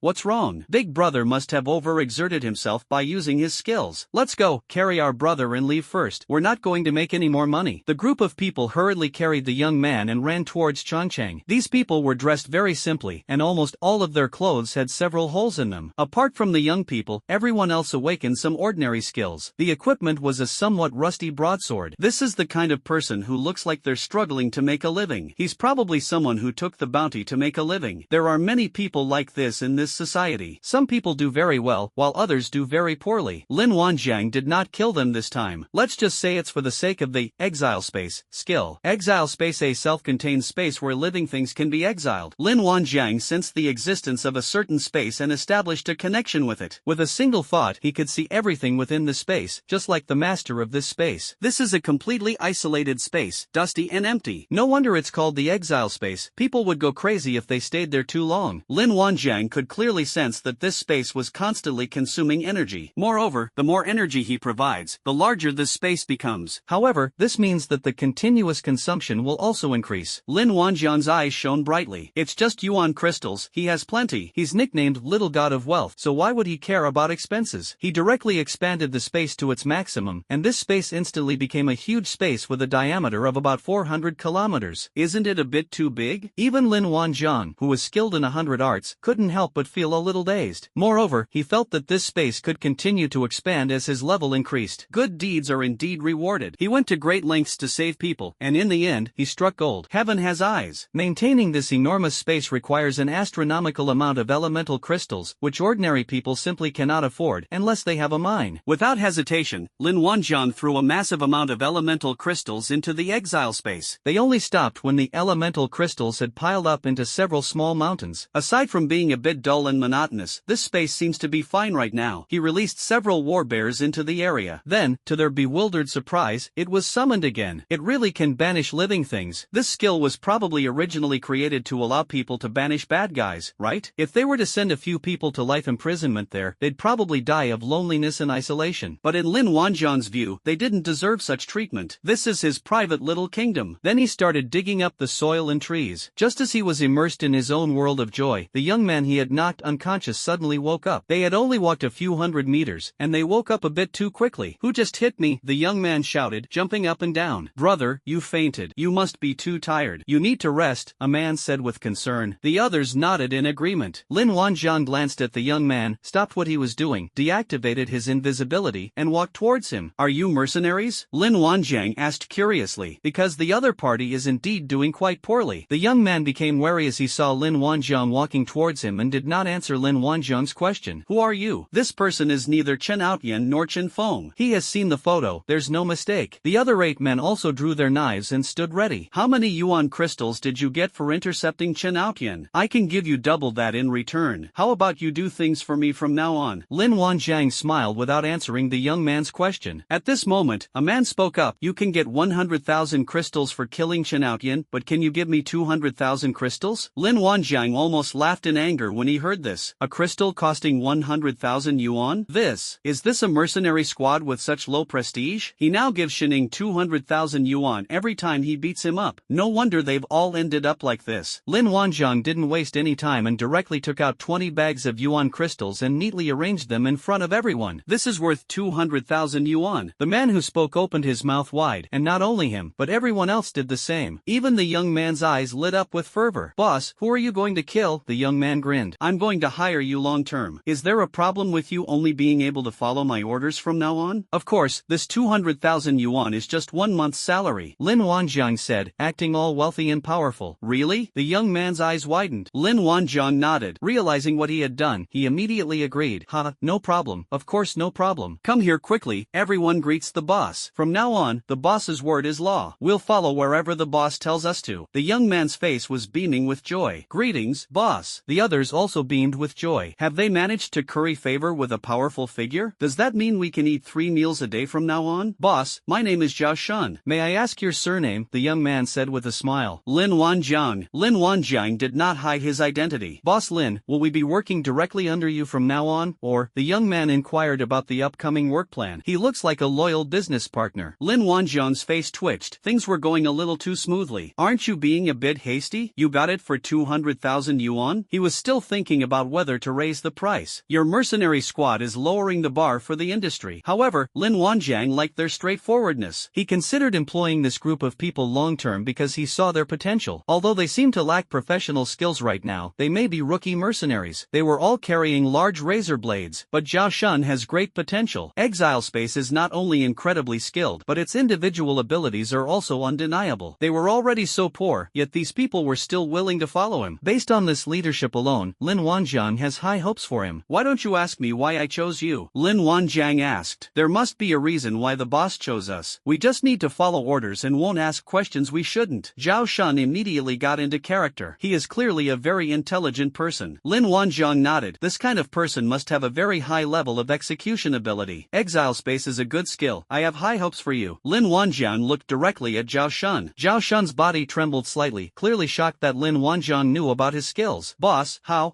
did you know? Only a few of his close associates knew about this skill. How did Boss Lin find out? Lin Wanjiang suddenly became mysterious and unpredictable in his mind. Lin Wanjiang smiled slightly. The world is vast, far greater than you can imagine. Don't worry, I mean you no harm, otherwise you would all be dead long ago. Lin Wanjiang's words revealed boundless confidence. For some reason, no one present doubted Lin Wanjiang's wild words when they heard him say them. Instead, they felt that Lin Wanjiang could indeed do it easily. Their boss, Mr. Lin, is clearly no ordinary person. Zhao Shun felt a chill run down his spine. He had initially intended to banish Lin Wanjiang as soon as he saw him approach. Thank goodness I didn't do that, or I probably would have been in big trouble. This feeling is inexplicable. The Exile Space must consume a lot of yuan crystals, right? From now on, you'll have plenty of yuan crystals if you follow me, Lin Wanjiang said with a smile as he looked at Zhao Shun. Zhao Shun was shocked time and time again. I never expected that Boss Lin knew so much about his Exile Space. By the way, what's the name of your mercenary team? Lin Wanjiang changed the subject. The image of being profound and unfathomable has been fully established. Of course, he also added some mental skills to make everyone believe him without a doubt. Boss, we're called the Nine Dragons Mercenary Team. Zhao Shun's tone was much more respectful than before.